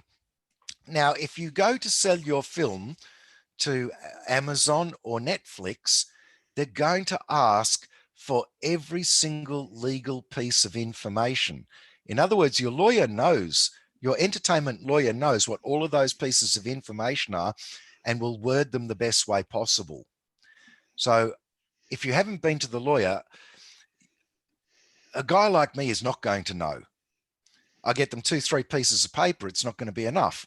So Netflix will go through it and then they might turn around and say, the wording on this seems a bit ambiguous according to the way we read it in America and our lawyers. Can you go back and get it re-signed? This process is murderous. Yeah. So basically, already anybody I know of that I'm working with or thinks they're competing with me is already out on their bums. They can be narcissistic and tell me that they're not. I'm telling you, the lawyers have told me that they are. And the lawyers have already said, if you're not doing this, you're a third-rate producer. So I am a third-rate producer, I admit it. I'm a hobbyist. I'm not dreaming of Netflix.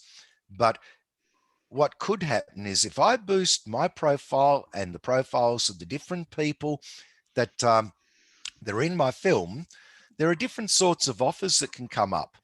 For instance, if they decide they like what I'm doing, say with horror houses, Count Fungula, they might say, do you want to sell some cereal for us? Those ads pay about $20,000 for a morning's work. You know, if one of my characters becomes particularly popular, I could be asked, do you want to come along? The such and such car company are going to have a function for all of their sales reps. 500 will be there at the convention. We'd like you to get up and speak. That's about $15,000. So these appearances and ads and stuff, I mean, forget the American conventions and, signing autographs and taking home 2,000 for the weekend. That sort of profile within a given territory like Australia can actually get you fairly decent work. You can earn a couple of $100,000 a year without working 9 to 5 if you build that profile. And I'm saying to people, if you bring everything you've got to the party, if you do a job like Tony Marden did, I will push as hard as I can. And if your job is really good, that you really pulled it off, I can take Tony's footage and I can send it to all of the bloggers and say, hey, check out this guy. What do you Mm-hmm. reckon? And if they think he's the best thing since sliced bread, I can contact Tony and say, would you like to do all of these blog interviews, right? The only catch is you must mention my film and that you're in it. So, yeah, give yourself 75% of the promo for free, but save 25% so that it says at the bottom, he's coming out in toxic alien zombie base from outer space, right? I can do that sort of thing. If somebody's done something that they stand out, I can use that for publicity, for the film publicity for them. And if those bloggers bring that out and people reading it going, oh my God, that is amazing. I love watching a priest shot in the balls. Well,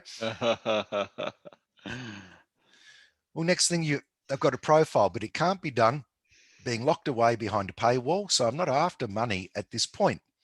I'm never going to make these things up there. They're never going to be out there where you pay for them. And there actually is a business model for it.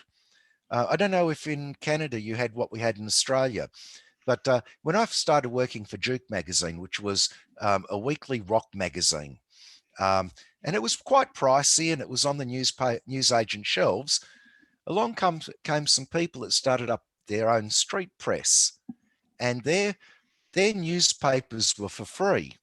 It was all paid for by the advertisements inside. They were never on the news agency shelves because the news agency can't sell a free thing. The agent has to make money by selling.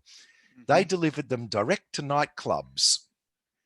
Pretty soon, they became basically Duke died and they became the Bible. You know, everyone going to a nightclub would pick up Beat or Impress magazine that was in Melbourne. The same was happening in every other state. Free can work. My stuff's going to be free, but the payoff is you get an increased profile. You then have to be smart enough to market yourself with it. Now, Yep. I have never promised anyone a profile. I've only ever promised that I will do my best. Yeah. That's all you can do. You really. Yeah. If at the end of the day it doesn't work, at least we'll have made the best film we can.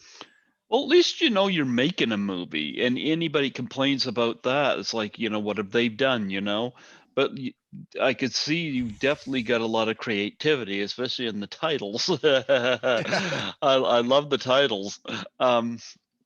But Well, there will yeah, be complaints because we're doing schlocky stuff. And in the meantime, a new thing's come into play that I really wasn't noticing 5 years ago. But they're saying white people can't play black people. You can't. All of this, all of this bit that you a white person can't play an Asian person. Well, we're working so hard and fast with these movies with no money that I haven't actually played an Asian person in the films, but I can be asked, Gerardo can say to me, oh, we better put a voice in, over here, or this or that. I'll grab the iPhone and I'm doing all sorts of voiceovers. So I might be doing a Southern accent on this one, a British accent on that, a Scottish one. By definition, if you're only able to play your own race and hmm your own nationality, that would extend also to, hey, stop taking the piss out of Irish people and stop taking the piss out of Scottish people. You can't do those accents. I've done the accents in all of them. We've normally got no budget. They're just done on the iPhone, emailed out, chucked into the film. They work quite well. They're perfect. They seem to be able to go on the big screen and still have whatever's that's in that, that's whatever's kind in of the how iPhone.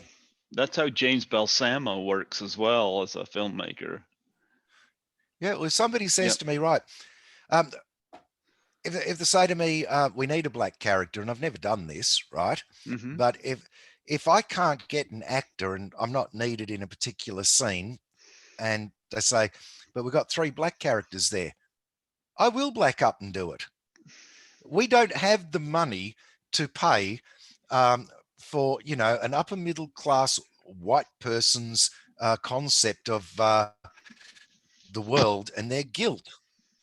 It's hmm basically do the goddamn job or it ain't going to get done. I'm not going to be ripped off of my opportunities to make a film because I can't afford what they can afford. Yeah.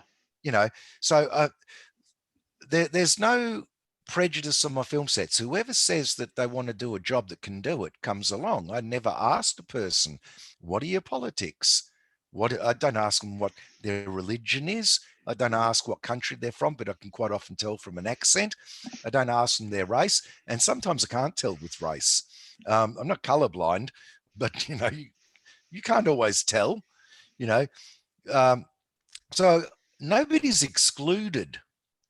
But well, I want to give an example. I'm actually Jewish. Okay. I don't use that as a promo for films, mainly because there's a hell of a lot of anti-Semitism out there.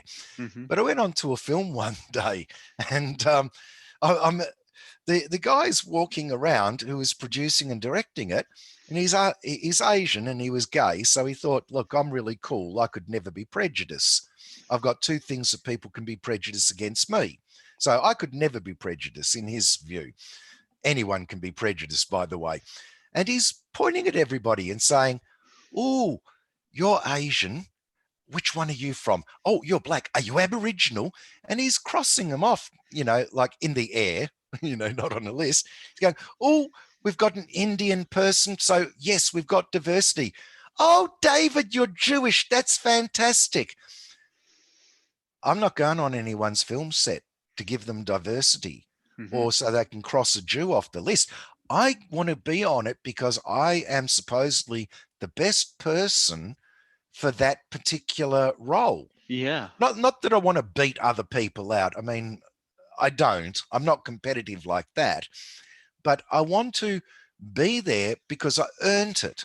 So I felt really humiliated on that, and I actually left. Not at that point, but after about 2, 3 practices and this sort of nonsense constantly going on, it's like, no, shove your new world up your ass. Your new world exists because I was a punk and I was out on the streets fighting for everybody's rights. Mhm. Um, you know, stuff middle class guilt.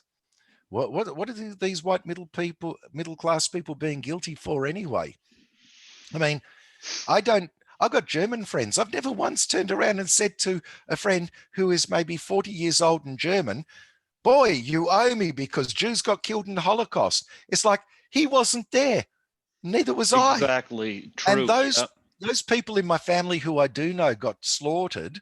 I only know a few. I didn't meet them. I'm not saying their deaths don't count for anything, but I didn't meet them.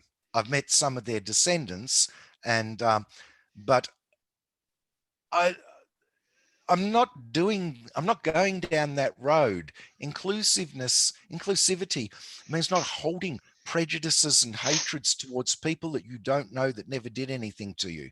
You can be Yeah. angry at the person that spat at you in the street. You can be angry at the person that threw a tomato at you. But to be angry at the grandson of somebody whose ancestor happened to be the camp guard. Some people are born with more money than others. And I'm not coveting the wealth of middle class people that live 3 streets away from me and can afford a holiday each year. I don't see that they need to feel guilty and start lecturing me on how black people feel, how yellow people feel, how Mhm. Jewish people feel. It's like whatever your guilt is, if you're guilty that you have money, give it away, you It's know. kind of like the 2019 version of Black Christmas. What garbage, you know? It was just basically preachy, and it was just Black Christmas by name.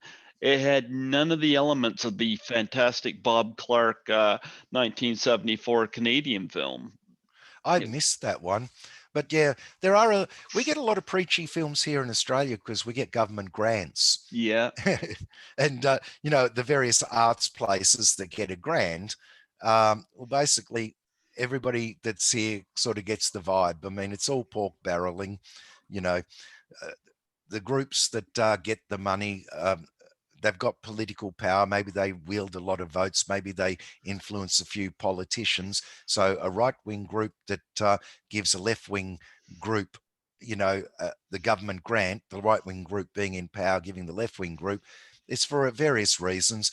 And the left wing group usually, like whatever council or organization, they have the checklist that my Asian friend had. Do you have an Arab in it? Oh Do yeah. you have an Asian? Do you have this? And then they're looking at, are you pushing in your story the line that we want to get out? And Well, it's funny, that is so distracting, you know? I had well, somebody say one of the reasons he loved the movie Us is because, yeah, you get a black director and you got a black family in it. But what he liked about it is that that family could have been any nationality at all. The family just happened to be black, and it didn't take away from the film at all. I hate it when they stick elements like this, like somebody of every race in there, and empower this, empower that, and it's like it distracts from the movie's story and it becomes preachy. It's like, just make a good movie, make the a good movie. funny thing with that, I grew up on a lot of stuff that I think it might have gotten to America, but we are so close to Asia that it might have just been Australia and us being a bit weird. Hmm. But we got a lot of Australian cinema here. Uh-huh. And the Asian cinema that I got into, I mean, basically, those people weren't worried about any type of political correctness. They just made the films that they made. So, yeah, watching lots of martial arts and stuff that either only Chinese people in their films could come up with, or Japanese. Japanese are very different. Mhm. Also, we got a lot of Italian cinema. In fact, that's probably the biggest influence on me, and I'm guessing that was big in America Yeah, because, well, I love Argento and oh, I Bava mean, and yeah. not just Argento. When you think of the spaghetti westerns, and Argento was involved with one of them Mhm. in a Sergio Leone one. But then you Yeah, think of the Once Upon post, a Time in the West. yes, and then Great movie. then you've also got your time of the biblical films. That were the first that I got into, the big sword and sandals ones that Uh-huh. we had shown on Sunday on television. Mhm. So I love cinema from all around the world. And what was good is it's of a previous time where no one's being apologetic for being who they are. But so I mean, Badass Bunyip is unashamedly Australian to the point that we have really taken the piss out of ourselves in it. It's full on Aussie accents. It's it's things like, oh God, I'm as dry as a dead dingo's donger. God, I'm as so horny I could root the hair on a barbershop floor. So we've got all of that sort of thing happening in it. Um, so I'm hoping that that will be taken in as intended, but I'm expecting that it's not. I'm not knocking the world of today. I mean, Mhm. the whole cancel culture thing, most people Oh, don't gee, realize. that's exhausting. Yeah. Yeah, we Cancel my e- ass. Yeah. everything I can't be cancelled because I'm unknown. Technically, I don't exist. So how can you cancel me? I already Yeah. not there. All the best the cancel culture can do um, is either give me a profile by attacking me, but the downside to that is that I could get attacked in the street too. If they drum up enough hatred for me that I end up with a profile, I've got people. I don't have the sort of money that Tom Cruise or Nicole Kidman have for security. Um, but yeah, I'm guessing that everything we're going to do is going to offend. All I can say is, at no time is there any malice involved in anything we're doing. Oh yeah, they're just running their mouths about anything, you know. I think it's done. Cancel culture to me is about really stupid people, stupid, ignorant people, and I'll Like say middle that. Yeah, class guilt. yeah. It Like, is. It's the amount of times I've seen African Americans actually like the term African American. I wasn't brought up with it. It's a new one to me. I was always brought up with the term American Negroes, hmm. but I do like the term African American. Um, so if that's a cancel culture term, there are some things I like that they do. But I've seen enough of them turn around and say, will white people stop talking on my behalf? And that actually happened in, uh, I think it's a Netflix series, the one about an African American gangster, Bumpy Johnson. Hmm. Um, have you seen that? Uh, No. Name's gone out of my mind, but it's the top one. And they're actually covering real events from American history. And Bumpy Johnson's wife wants to go onto the national television to talk about there's a bill to be passed. And they have a white woman come in. And this is before they go on television. And she just makes the point, you're not me. You're not from my community. You can't speak for us. You can't understand what it's like.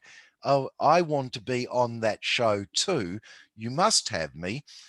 I want to speak for myself. And I watched it and I thought, it is so true. And Hmm. a lot of cancel culture is about people trying to talk on other people's behalf. Now, it's good Oh to yeah. speak. It's good to speak up for people you feel are oppressed, but it's even better to let the person speak for themselves, because we had big demonstrations in Australia for Black Lives Matter, Uh-huh. um, and some of the Aboriginal people spoke up against it. Now, they didn't mean that black lives don't matter and that they're not going through anything. They said these white people come out um, once every 12 months. You know, what I'm going through is every day. And they want to speak for me. That's not my thoughts. Now, I don't know what their thoughts are because these other people got the limelight. You know, Mhm.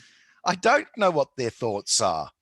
I do know some thoughts that people have expressed to me who are Aboriginal, but I really don't know. So, and the fact that I'm interested, I'm not the only one that's interested. So they're saying, don't come out and what's called virtue signal that you are great and start talking on my behalf. And I thought, getting somebody to stand up there and trying to encapsulate the whole thing that they want to say in a 5 minute speech, that's all going to be echoey in front of 100,000 people. That's not going to cut it either. I do want to hear what they've got to say. So Mhm. there's a whole lot of cancel culture that I'm going to, if I'm not at loggerheads with it already, I'm going to be in the future if I build a profile.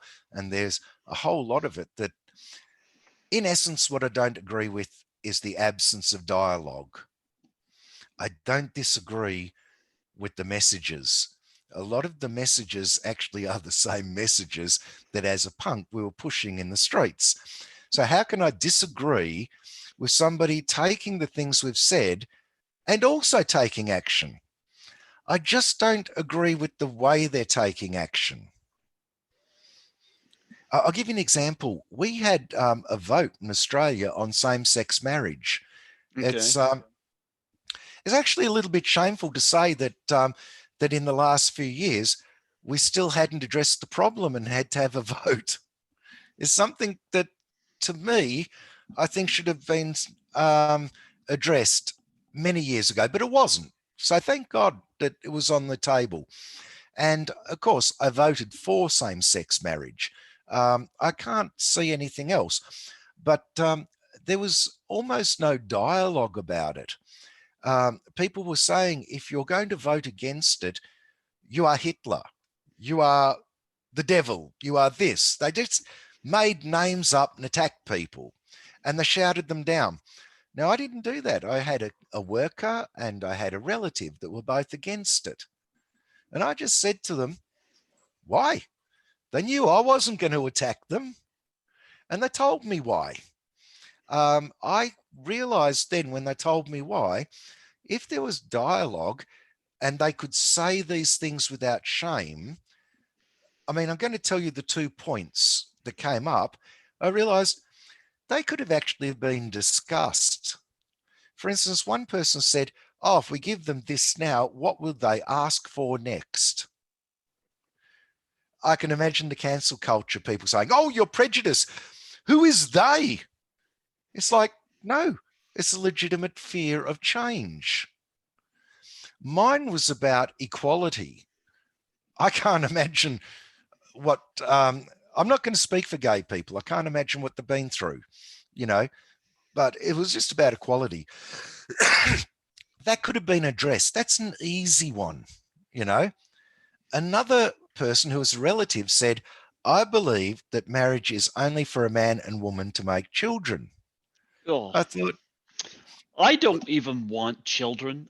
I absolutely get disgusted when I hear these people, these conservative people, and their marriages for male man and woman to have kids. They say, oh, the and person that said it to me wasn't conservative. They were a real hippie, dippy sort in the 60s. Um, but yeah, but they but shame people, sex. It's like they say sex is just for childbearing. Why can't people enjoy sex for what it is? no, this Why? person didn't come Ah, from that angle. This yeah. person was a real swinger in the 60s. They had a lot of sex without children. Mhm. I don't want to say who they were. They were in my family. Okay. Um, but I thought, I said to them, because I was able to have a conversation, no one was attacking anybody. Mhm. Nobody was judging anybody. And if they didn't come away believing what I believe in, the relationship would not have been changed one tiny bit. In fact, they didn't come away believing what I believe in. So I said to them, but middle-aged and elderly couples that have gotten married. And they said, yes. I said, they're not going to have children. They're past children. He said, yes. I said, but you just said that it's only for having children. Now, they didn't change their mind based on that. But that is the sort of dialogue we needed in Australia, to have dialogue to bring out all views. And I can promise you, the majority of people that had views that I am against, if I talk to those people, the ones that I know, I can say to them, do you believe in these basic principles, right? And let's just cross a few off the list. That you don't kill people, you don't punch somebody just because you disagree with them, you don't steal, you don't, you're getting the basics. So I'll find that morally, I have many of the same values in common with these other people. That's why we can make a society. Um, Now, part of being a society and not being childish is to understand that there is diversity, and that's not just diversity of religion, um, diversity of views, and we discuss them. And if we want to become a really super powerful society, which we can't under the circumstances, what happens is I throw my idea at you, and Hmm. you don't agree with it, and you start telling me why. Now I've got a whole lot of information about why my thoughts are not as solid as I thought when I was just on my own. If I was making if this wasn't my political or religious views, but I was making a jet, right? And you're telling me about the thermodynamics, I would say thank you, because now I've got a better jet. It's more likely to fly. Why with why now we can't discuss politics, religion, philosophy in the same way, and keep honing the ideas, change ideas if somebody proved that you were wrong. Why do we have to go for positions that I'm personally offended, like this becomes my position because I was proven wrong? It's like, uh, isn't it like, oh, thank you. I really never saw it from that angle before. You know, why not? We've the whole thing with the 70s was to this is my view of it. I mean, some people I remember were just angry, but it was really to first off offend, right? By offending somebody, they're shocked and they stop. It might just be because you had colors in your hair and it was spiked, right? So they're shocked. But from shock comes reevaluation. 10 years later, people that were shocked and offended, it was now the trend. I'm going to get my hair spiked and I'm going to get colors through my hair. 10 years later, it's like, or 15 years later, I'm going to get a tattoo. Things that didn't harm anybody else, that shocked them, was really the first step. And it got people stop and reevaluate. We're not doing these sort of things anymore. What we're doing is we're being told, you don't believe in what I believe in, off to the gulag with you, off to the concentration camp. We can't, so, oh, cats Look, don't care. oh yeah, he was coming around me, and I was like, you're coming Yeah, on camera. yeah. But you get where I'm coming from. Yeah. So, with this generation, I agree with revolution. I agree Hmm. with change. I Hmm. agree with many of the points that they're actually coming up with. Not all, obviously not all, because I've mentioned some that I don't agree with, the ones that are stealing my freedoms, right? Yeah. I do believe in the Wiccan creed. Some call it Reed, some creed of do what thou want as long as it harm none. So that doesn't mean that I would agree with blackface. For instance, blackface is the white circles around the eyes and mouth. Yep. It is making fun of a black The person. jazz singer. But to, yeah, well, Jolson didn't mean, Yeah. he, Jolson actually thought he was doing something totally different at Yeah, the I know, time. but that's just what came to mind when you mentioned blackface. Yep. But you're 100% correct. That's what Hmm. blackface is. Yep. Jolson thought he was bringing music to the people who wouldn't have seen it before. Mm-hmm. But times changed, and what that does now is makes fun of people, you know, putting them down. I don't believe that there's an actor that just got in trouble because he played a black person and he was blacked up. I'd seen the film many times and didn't realize that it wasn't a black person playing a black person. And I thought, but that's acting. Mm-hmm. That is acting, so that's not making fun of people.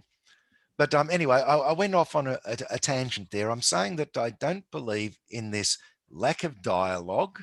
Mm-hmm. Um, to to be an adult should be able to keep friends with many other adults without forcing them or having them to believe all of the same things that they believe in or hold the same values and still be able to respect them.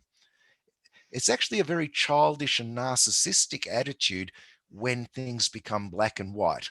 So, you know, suddenly your best friend becomes your enemy because they wouldn't give you something, because you can't rationalize it any other way in your mind. You can only go to the polarity, opposite ends of the pole. You can't entertain that you can be disappointed with somebody in this same moment and still love them, that your love doesn't change because you're disappointed about that, that you can coexist. You can even hold many different views that conflict within your own mind. So I think what's happening is with, it might not even be what's actually happening with cancel culture. It might only be with the most vocal. I don't know what's under the surface of the rest. I only know what those who are influencers are getting up and saying. Now, they do wield power, but the same power was wielded years ago. I watched a little interview with Lucy Lawless last Oh night. yeah. It was about this time. It just came up on YouTube and I had to click it. Mm-hmm. And she said that when she was doing Xena, they Mm-hmm. decided to put in there some Indian gods, Kali and various gods. And one white person in New Zealand decided he was offended that the Hindus were being used. So it's pre-internet days. He decided to spam up the faxes at the movie studio. Just kept constantly sending faxes to the point that they could get nothing in for 24 hours. And he went further. He started stirring up the Hindu community to say they're going to do this. It's wrong. Well, he almost held them to ransom and they almost cut it. But at last minute, they decided to do it and to show it to the Hindu community, to various places, to see what their thoughts were before releasing it. And the Hindu community said, "This is a beautiful treatment of it. We love it." So it came out. But that's days of fax machines, and that's cancel culture. One person trying to Oh force their yeah. way. She said, "Here was my series. It was really big and it was huge in its day. And one person trying to talk for another group that he wasn't even part of was able to have that effect." So it's always existed, but it somehow seems to be more in our face now. Mm-hmm.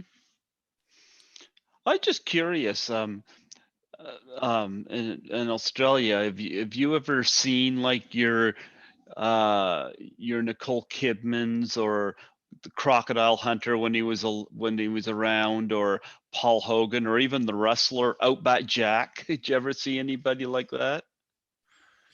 Um, yeah, yes.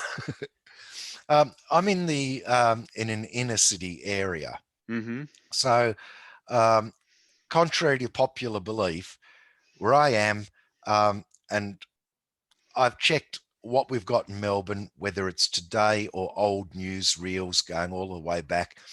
We have been for over a century a city that compares with any international city, not some outback dunny, you know. So we have been like that for many years. In our heads, we're not, because of what we keep being told. Now, the majority of people that I meet are not like the cliches, but I have met people like the cliches who weren't cliches, they were the genuine thing often. So you only got to hop in the car. You can drive for an hour and you're actually in bushland.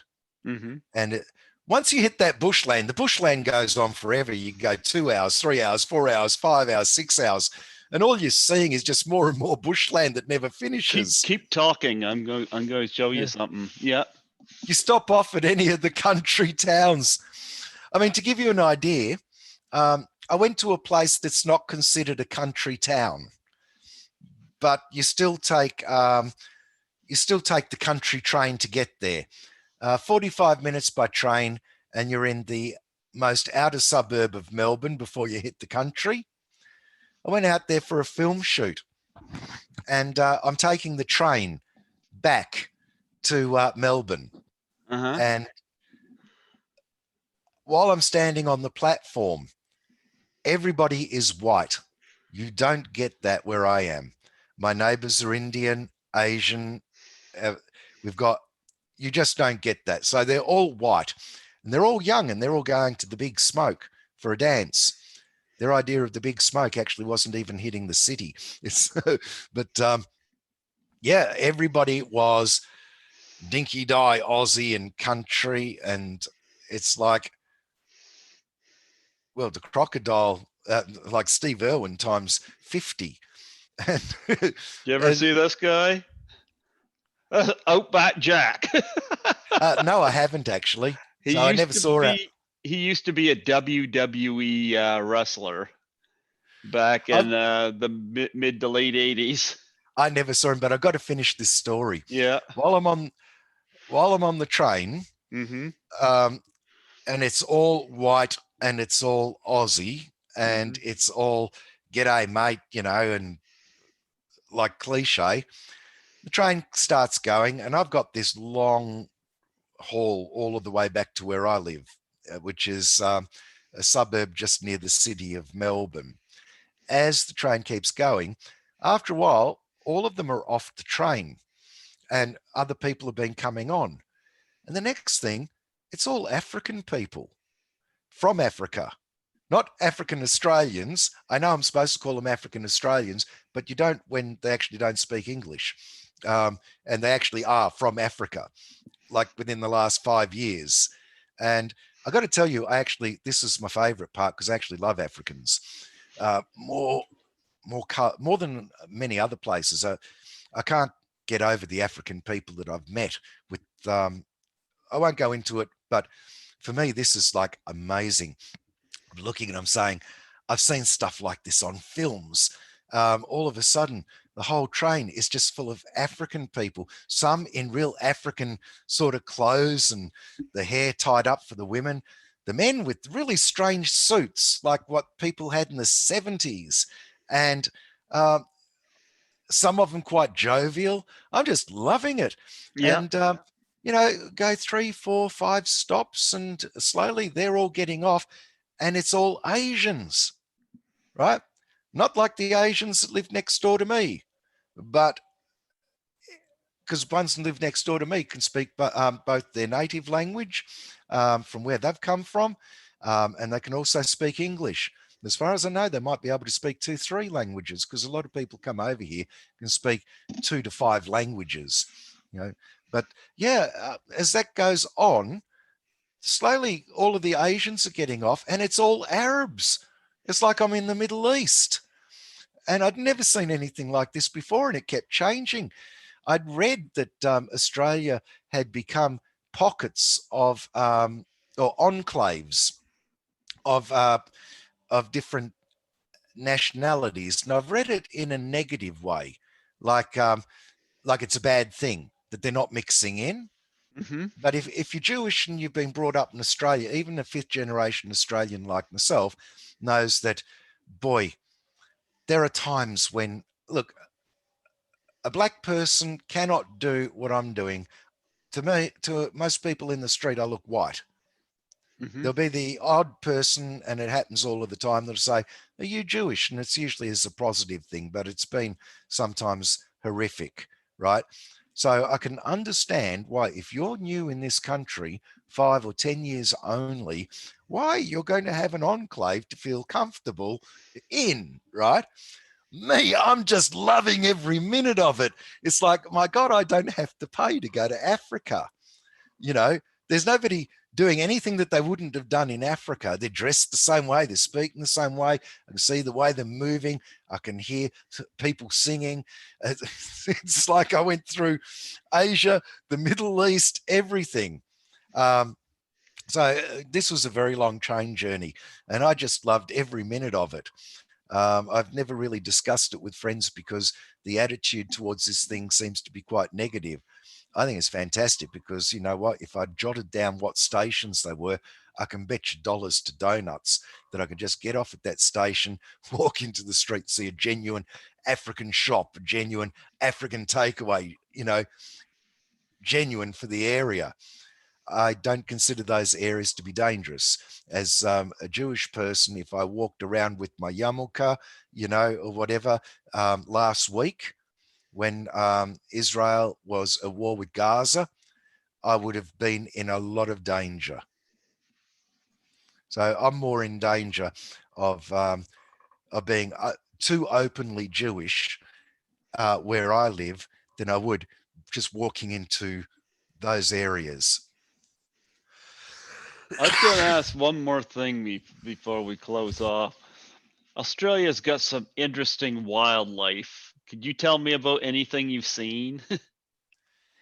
Yeah, well, I've seen most of the wildlife to start with in the wild. Hmm. Um, so for people that have got YouTube, which I believe is everyone, look up lyrebird, Lyre Uh-huh. bird. It's named that because its tail is like the old-fashioned lyre. They Okay. they can imitate any sound that they've ever heard. Because of society encroaching on their territory, there are now YouTube videos where, instead of hearing the lyrebird doing the calls of other lyrebirds, they're doing the sounds that they've heard. So you'll hear a jackhammer, and then you'll hear a helicopter, and you'll hear the voice of somebody on a loudspeaker, and they do it perfectly. So industrial sounds coming from lyrebirds, sometimes mixed in with other ones. Um, then there's kookaburras that laugh. They're a good one.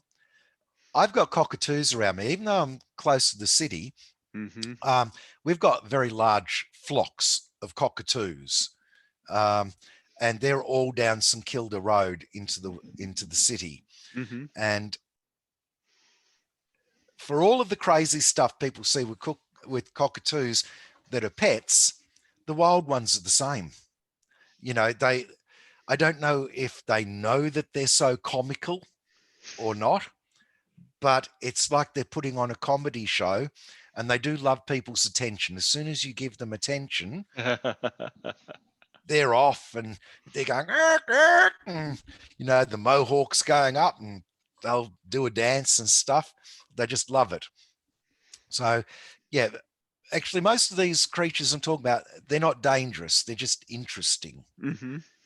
When it does come to danger, I'm about to burst everyone's bubble and disappoint them. But think about Africa. You got lions, tigers, you got elephants, Well, tigers are every Asian, cat. But sorry, but you got yeah. lions. Yeah. Hmm. You've got a lot of big predators that can kill you. Yeah. Um, if you think of South America, the people in the jungle, they've got all of the creepy crawly spiders and snakes and stuff that can kill you. Now, they talk about the stuff that can kill you here, but I don't see it where I am. So I heard that you're more rapid to get bit by a rabid dog than a poisonous snake in Australia. That's what I've heard. I I don't think we have rabies in Australia. You know what I mean, though, but you're more likely to get attacked by a mean dog than running into That's anyone. true. Yeah. That's true. Although when it comes to spiders, people do get bitten by redbacks, which are the Australian black widow. Mhm. Um, I've seen that. Your hand swells up. Mhm. Um, I've never heard of anyone dying from a redback bite. It's serious, um, yeah. So you can get bitten by a redback, and there's been only two or three occasions in my life where I've suddenly realised there were redbacks there and better get away. Lucky you're not bitten. Whereas there's probably 300 times in my life that I've had to run from a dog. uh, we got whitetails here that have got the that will rot your skin, necro, whatever it is. Mhm. So if you're gardening and you get bitten by a whitetail, once you're bitten by a whitetail, well, they might have to amputate something before ever. And so whitetails are in Melbourne. You have to go to Sydney before you get to funnel webs. Mhm. They're probably the most aggressive, nasty spider out that actually goes to attack you. So I'm glad we don't have funnel webs here. They're Atrax robustus. They actually are so angry they will haunch up on their back legs and run at you. And they'll run so fast that if you got out of the way in time and they hit the wall, they'll break themselves in half. So there are the spiders, but there isn't the equivalent of a lion or a tiger or an elephant that'll come at you. Um, if you're smart, you won't get attacked by kangaroos. Mhm. Um, Kangaroos can be aggressive, the male ones, Mhm. and they will. Actually, wombats. Yeah, sorry, wombats actually. You know how people think they're cute. Um, they get angry as they get older, Uh-huh. and yeah, and they get bigger.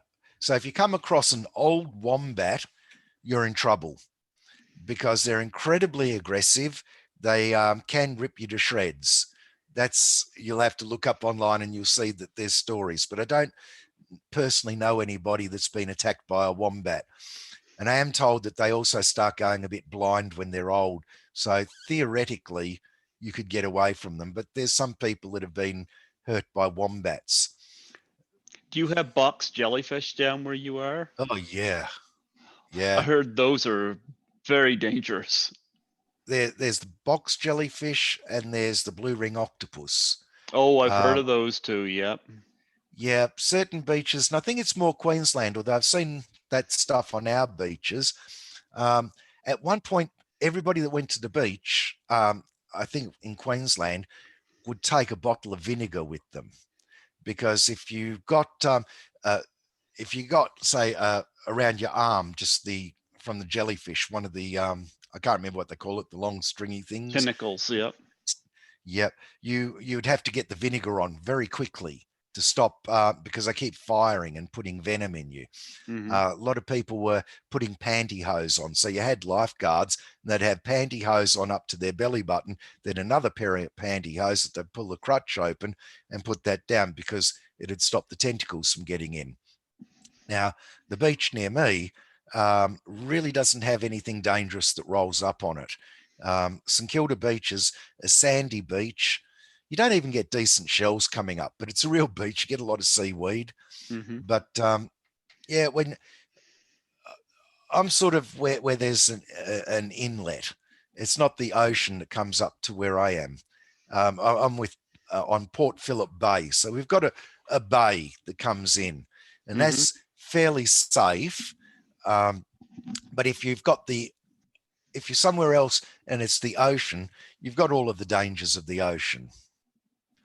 So yeah, I've never even seen the giant stingrays and stuff that you see in the films Mhm. because it's only a 2 hour travel to go to the ocean from here. But when you got the Yep. beach down the I road, think Queenland. I think that's where the taipan is, and I think that's where the cassowary birds are as well. yeah, cassowaries are very dangerous. But so Yeah. can an emu. Well, an emu can be dangerous too. I had a relative that was killed by one. Ooh. Yeah, it was back around, I don't remember the exact year and I can't remember their name, but it was like the 1950s. Mhm. And he was driving along in his car. So you have to imagine a 1950s car as opposed to one from today. And Emus can run very fast, and an emu was running along the side of him, and he was driving. Emus can change directions very quickly, and it got in front of the car and changed directions, ran along the front. Well, the car, the emu's legs snapped off at the knees, and the body came through the windshield, and it killed him. Oh, It's not that the emu attacked him, but technically killed by an emu. yeah, But yeah, yeah. I'm told all of these animals can be aggressive, but so can your cat. Cat probably can do more Actually, damage. my cat's a wuss. My cat doesn't scratch. He doesn't bite. He's a rescue cat, so he knows he's in good place with me. Yeah, Oh, I had a rescue cat that was a Persian, the yeah.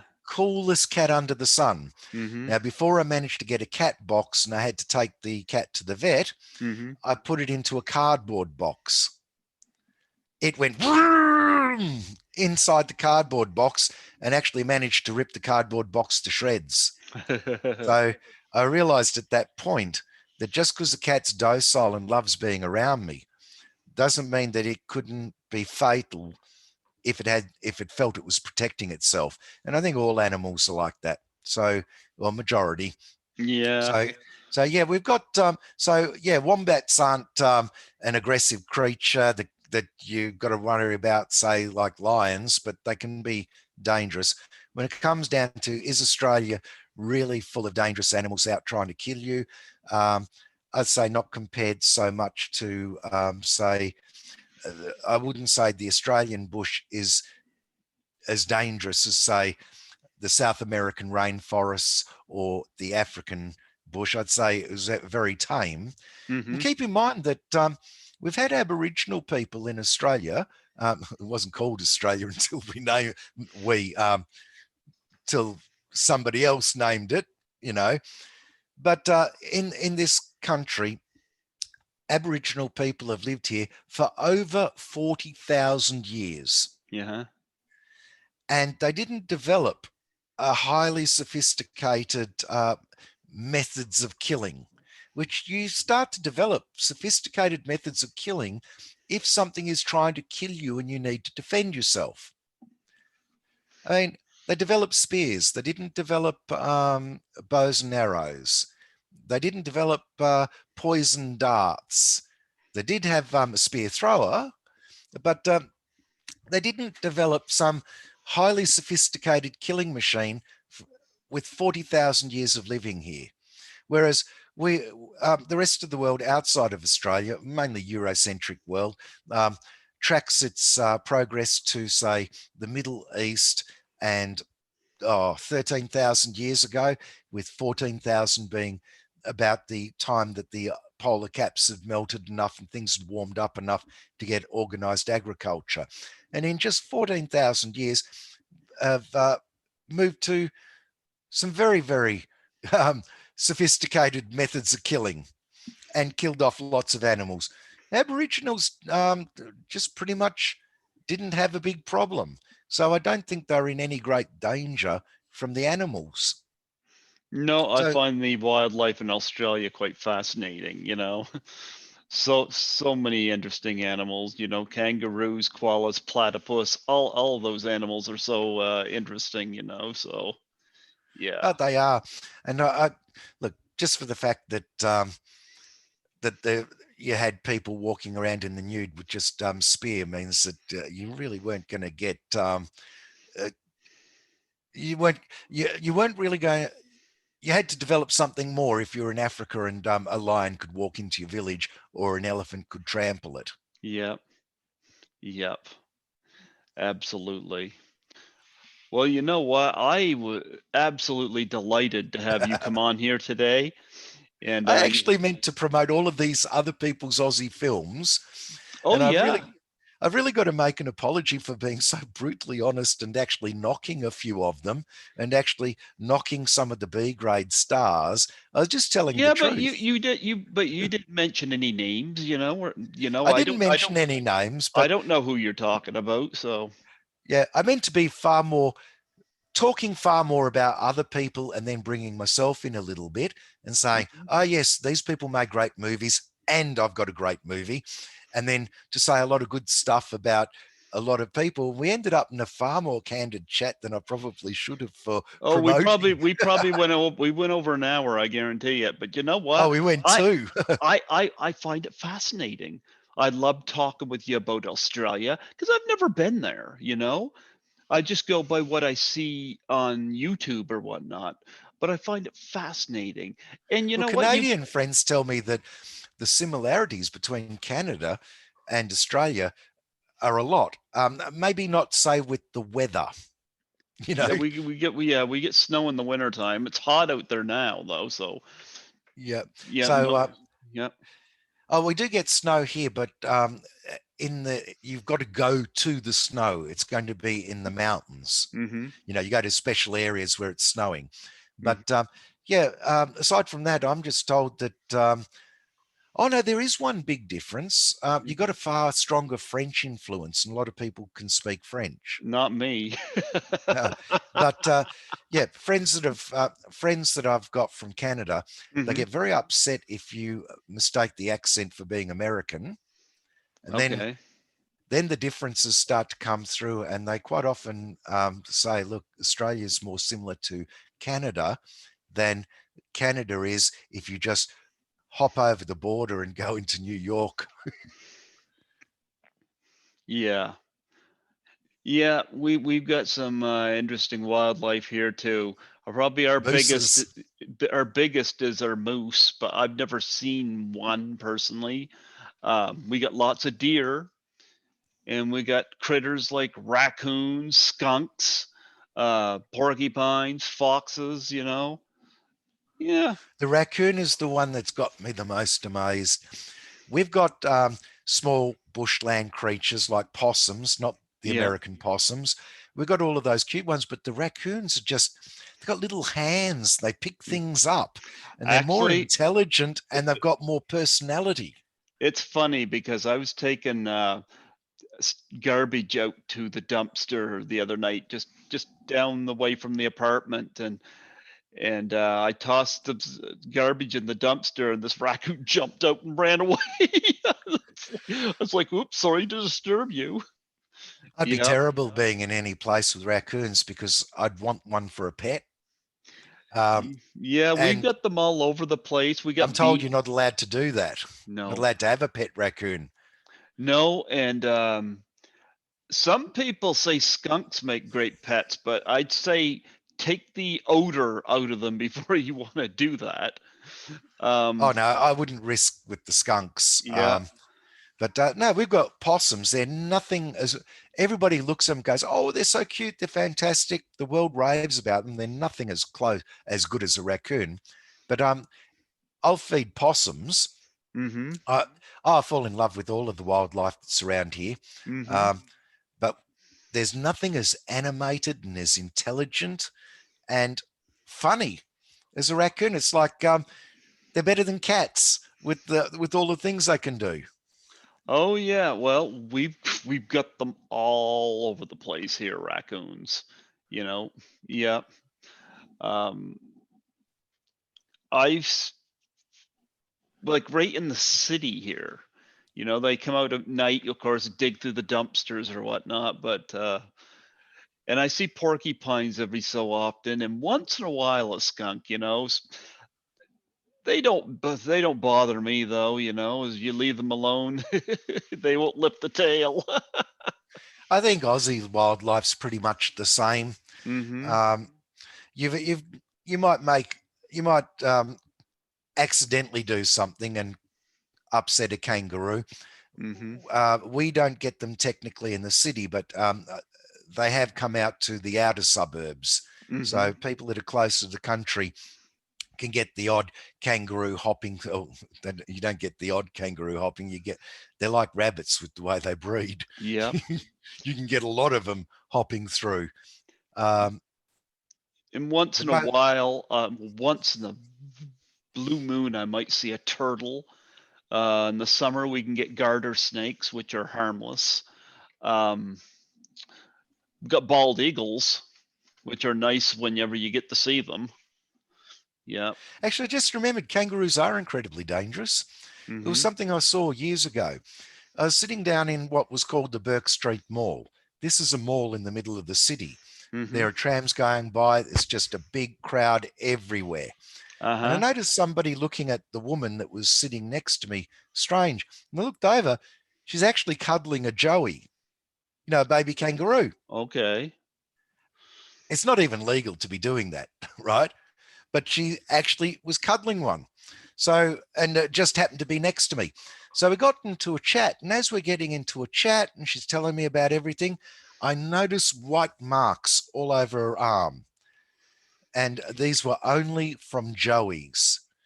Big chunks. You know how all of us that hold cats end up with red marks from where the claws have gone into us? Mhm. When the claws of a Joey go in, well, she had quite a lot of these injuries are big ones. You just wouldn't have a pet if it took a chunk out of you, you know.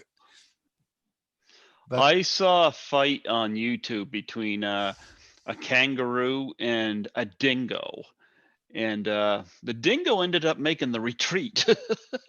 well, Dingo's actually just a dog. Yeah. Uh, my brother, he's passed away now, but he actually had a pet dog.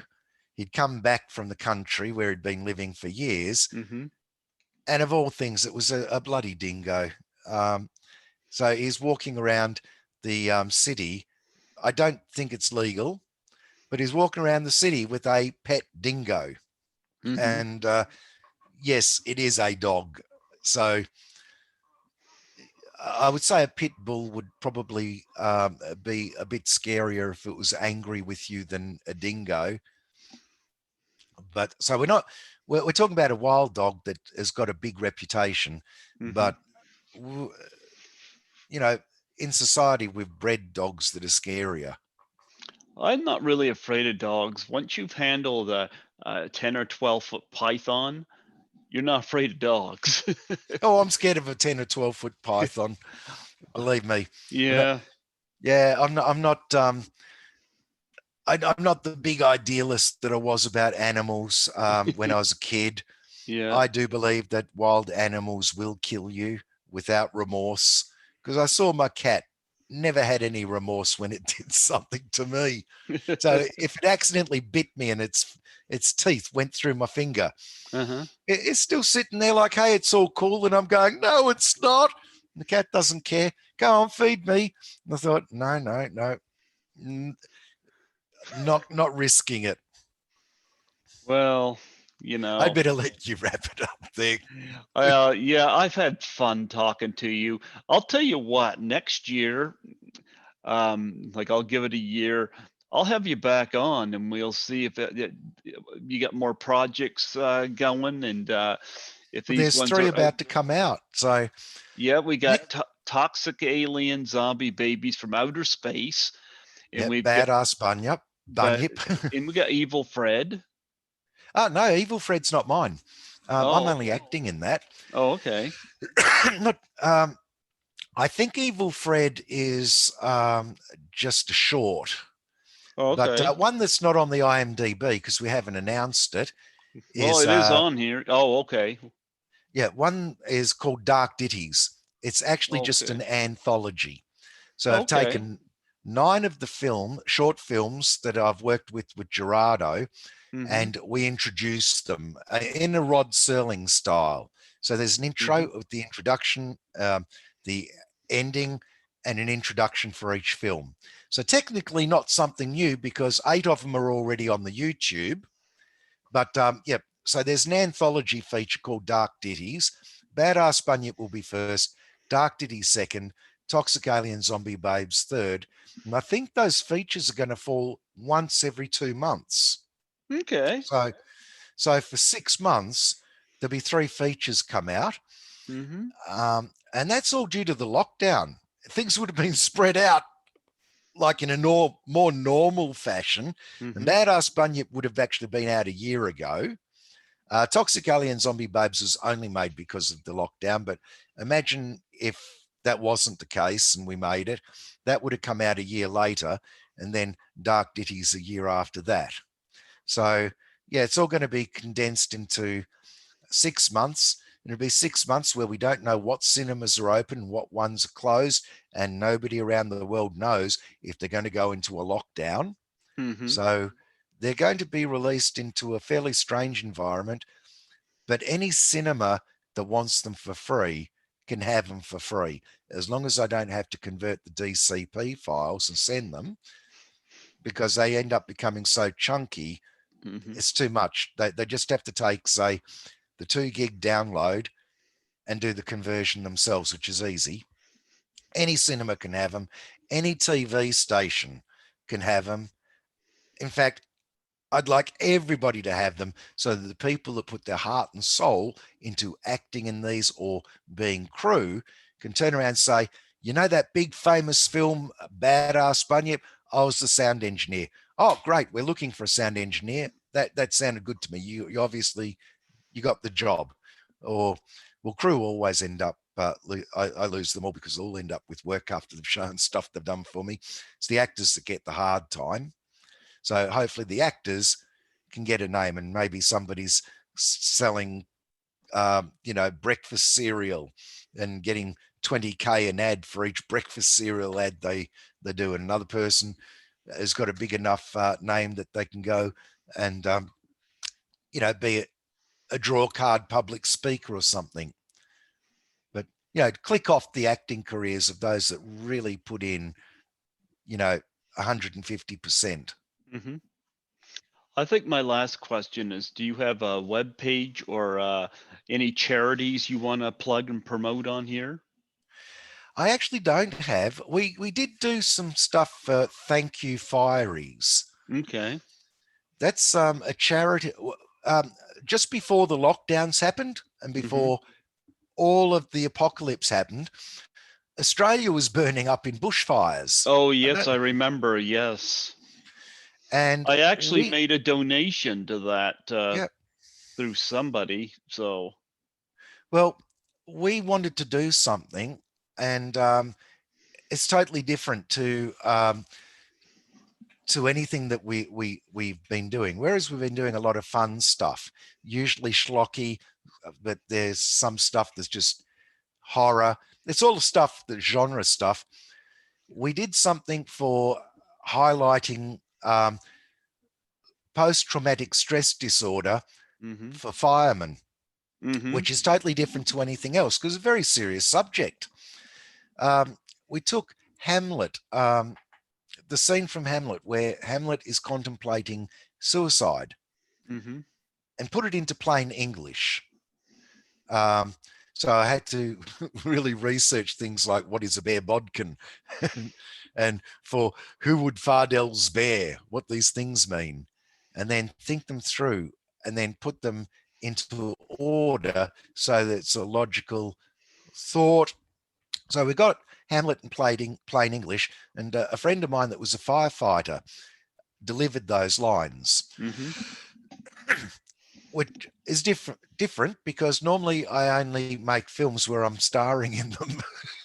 I'm not in the film, and the guy that normally directs them for me actually did a different job on it. In fact, we all jumped out of our normal roles.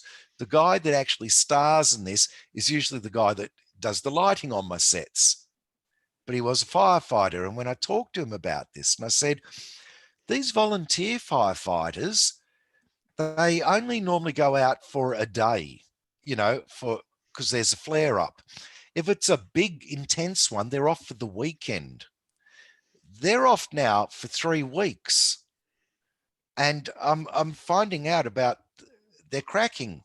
I'm not saying they're weak. I'm saying they're strong. So I don't want anyone to say that. They're cracking up because they haven't slept.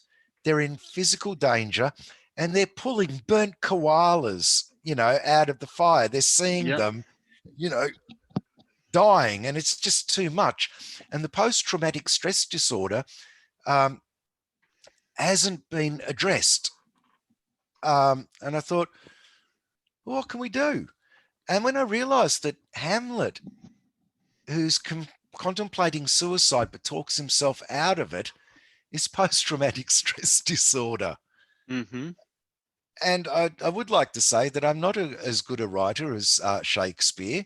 So why not have Shakespeare? I don't know the guy because he died, but I bet you he would have been quite for it. So we made that and we gave that to Thank You Fireys. So that's the closest to a charity. But nobody from Thank You Fireys is actually involved with this anymore. Nobody said anything, but it could be because, we make schlock films. Who wants to be associated with that? Well, the schlock films that are look interesting to me. I'm kind of interested to see these films. So, yep. It's not No, and everybody's taste. And so, yeah, for a charity that works primarily in country areas to raise funds to get equipment for country firefighters, mm-hmm. we're not really involved with them anymore. They helped us with the film and were involved at the time. So uh, I'm not their spokesperson. I can just say if somebody comes up with a charity, I'll say there's one. But no charity actually wants any involvement with me because I could be the next guy that gets cancelled. Um, if you're going to have people spitting out heaps of blood and Yeah. black humor, there is no charity that wishes to be involved with that. It's not the clean image that they want. Uh, oh well, they're lost. They're lost. I had a wonderful time chatting with you today, and when this is ready, I'll get it out to you. Um, it won't be under an hour, but that's okay.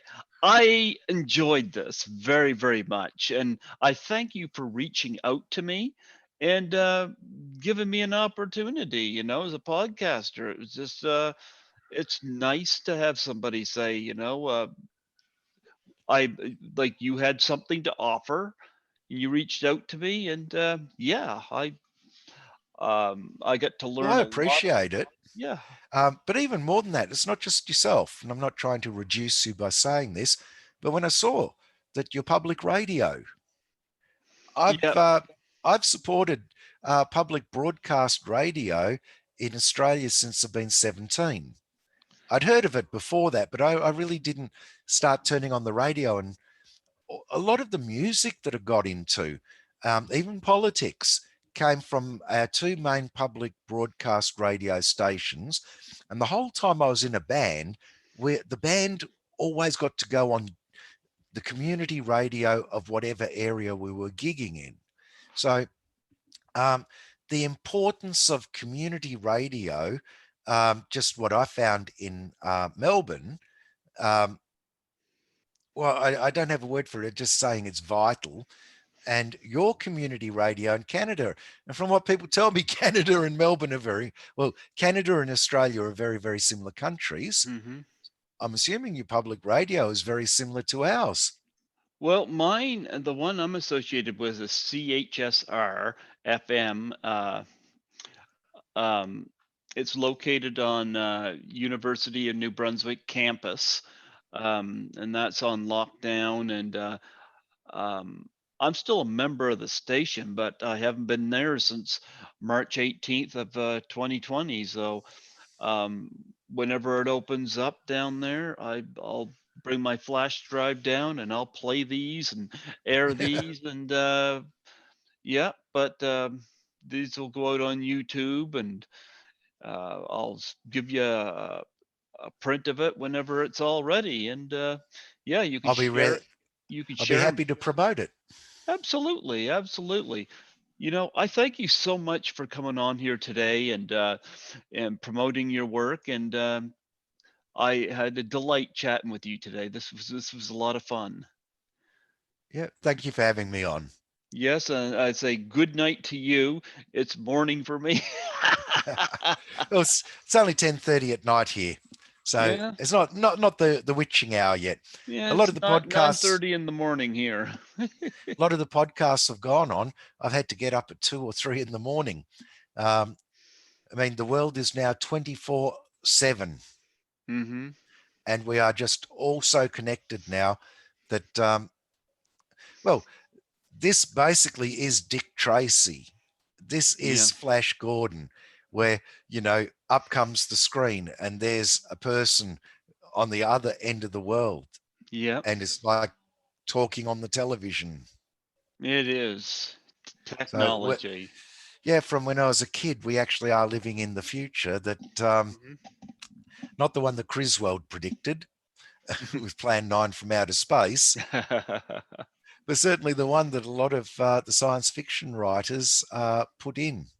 hmm Absolutely. Well, I say best of luck to you and to Tony Marden.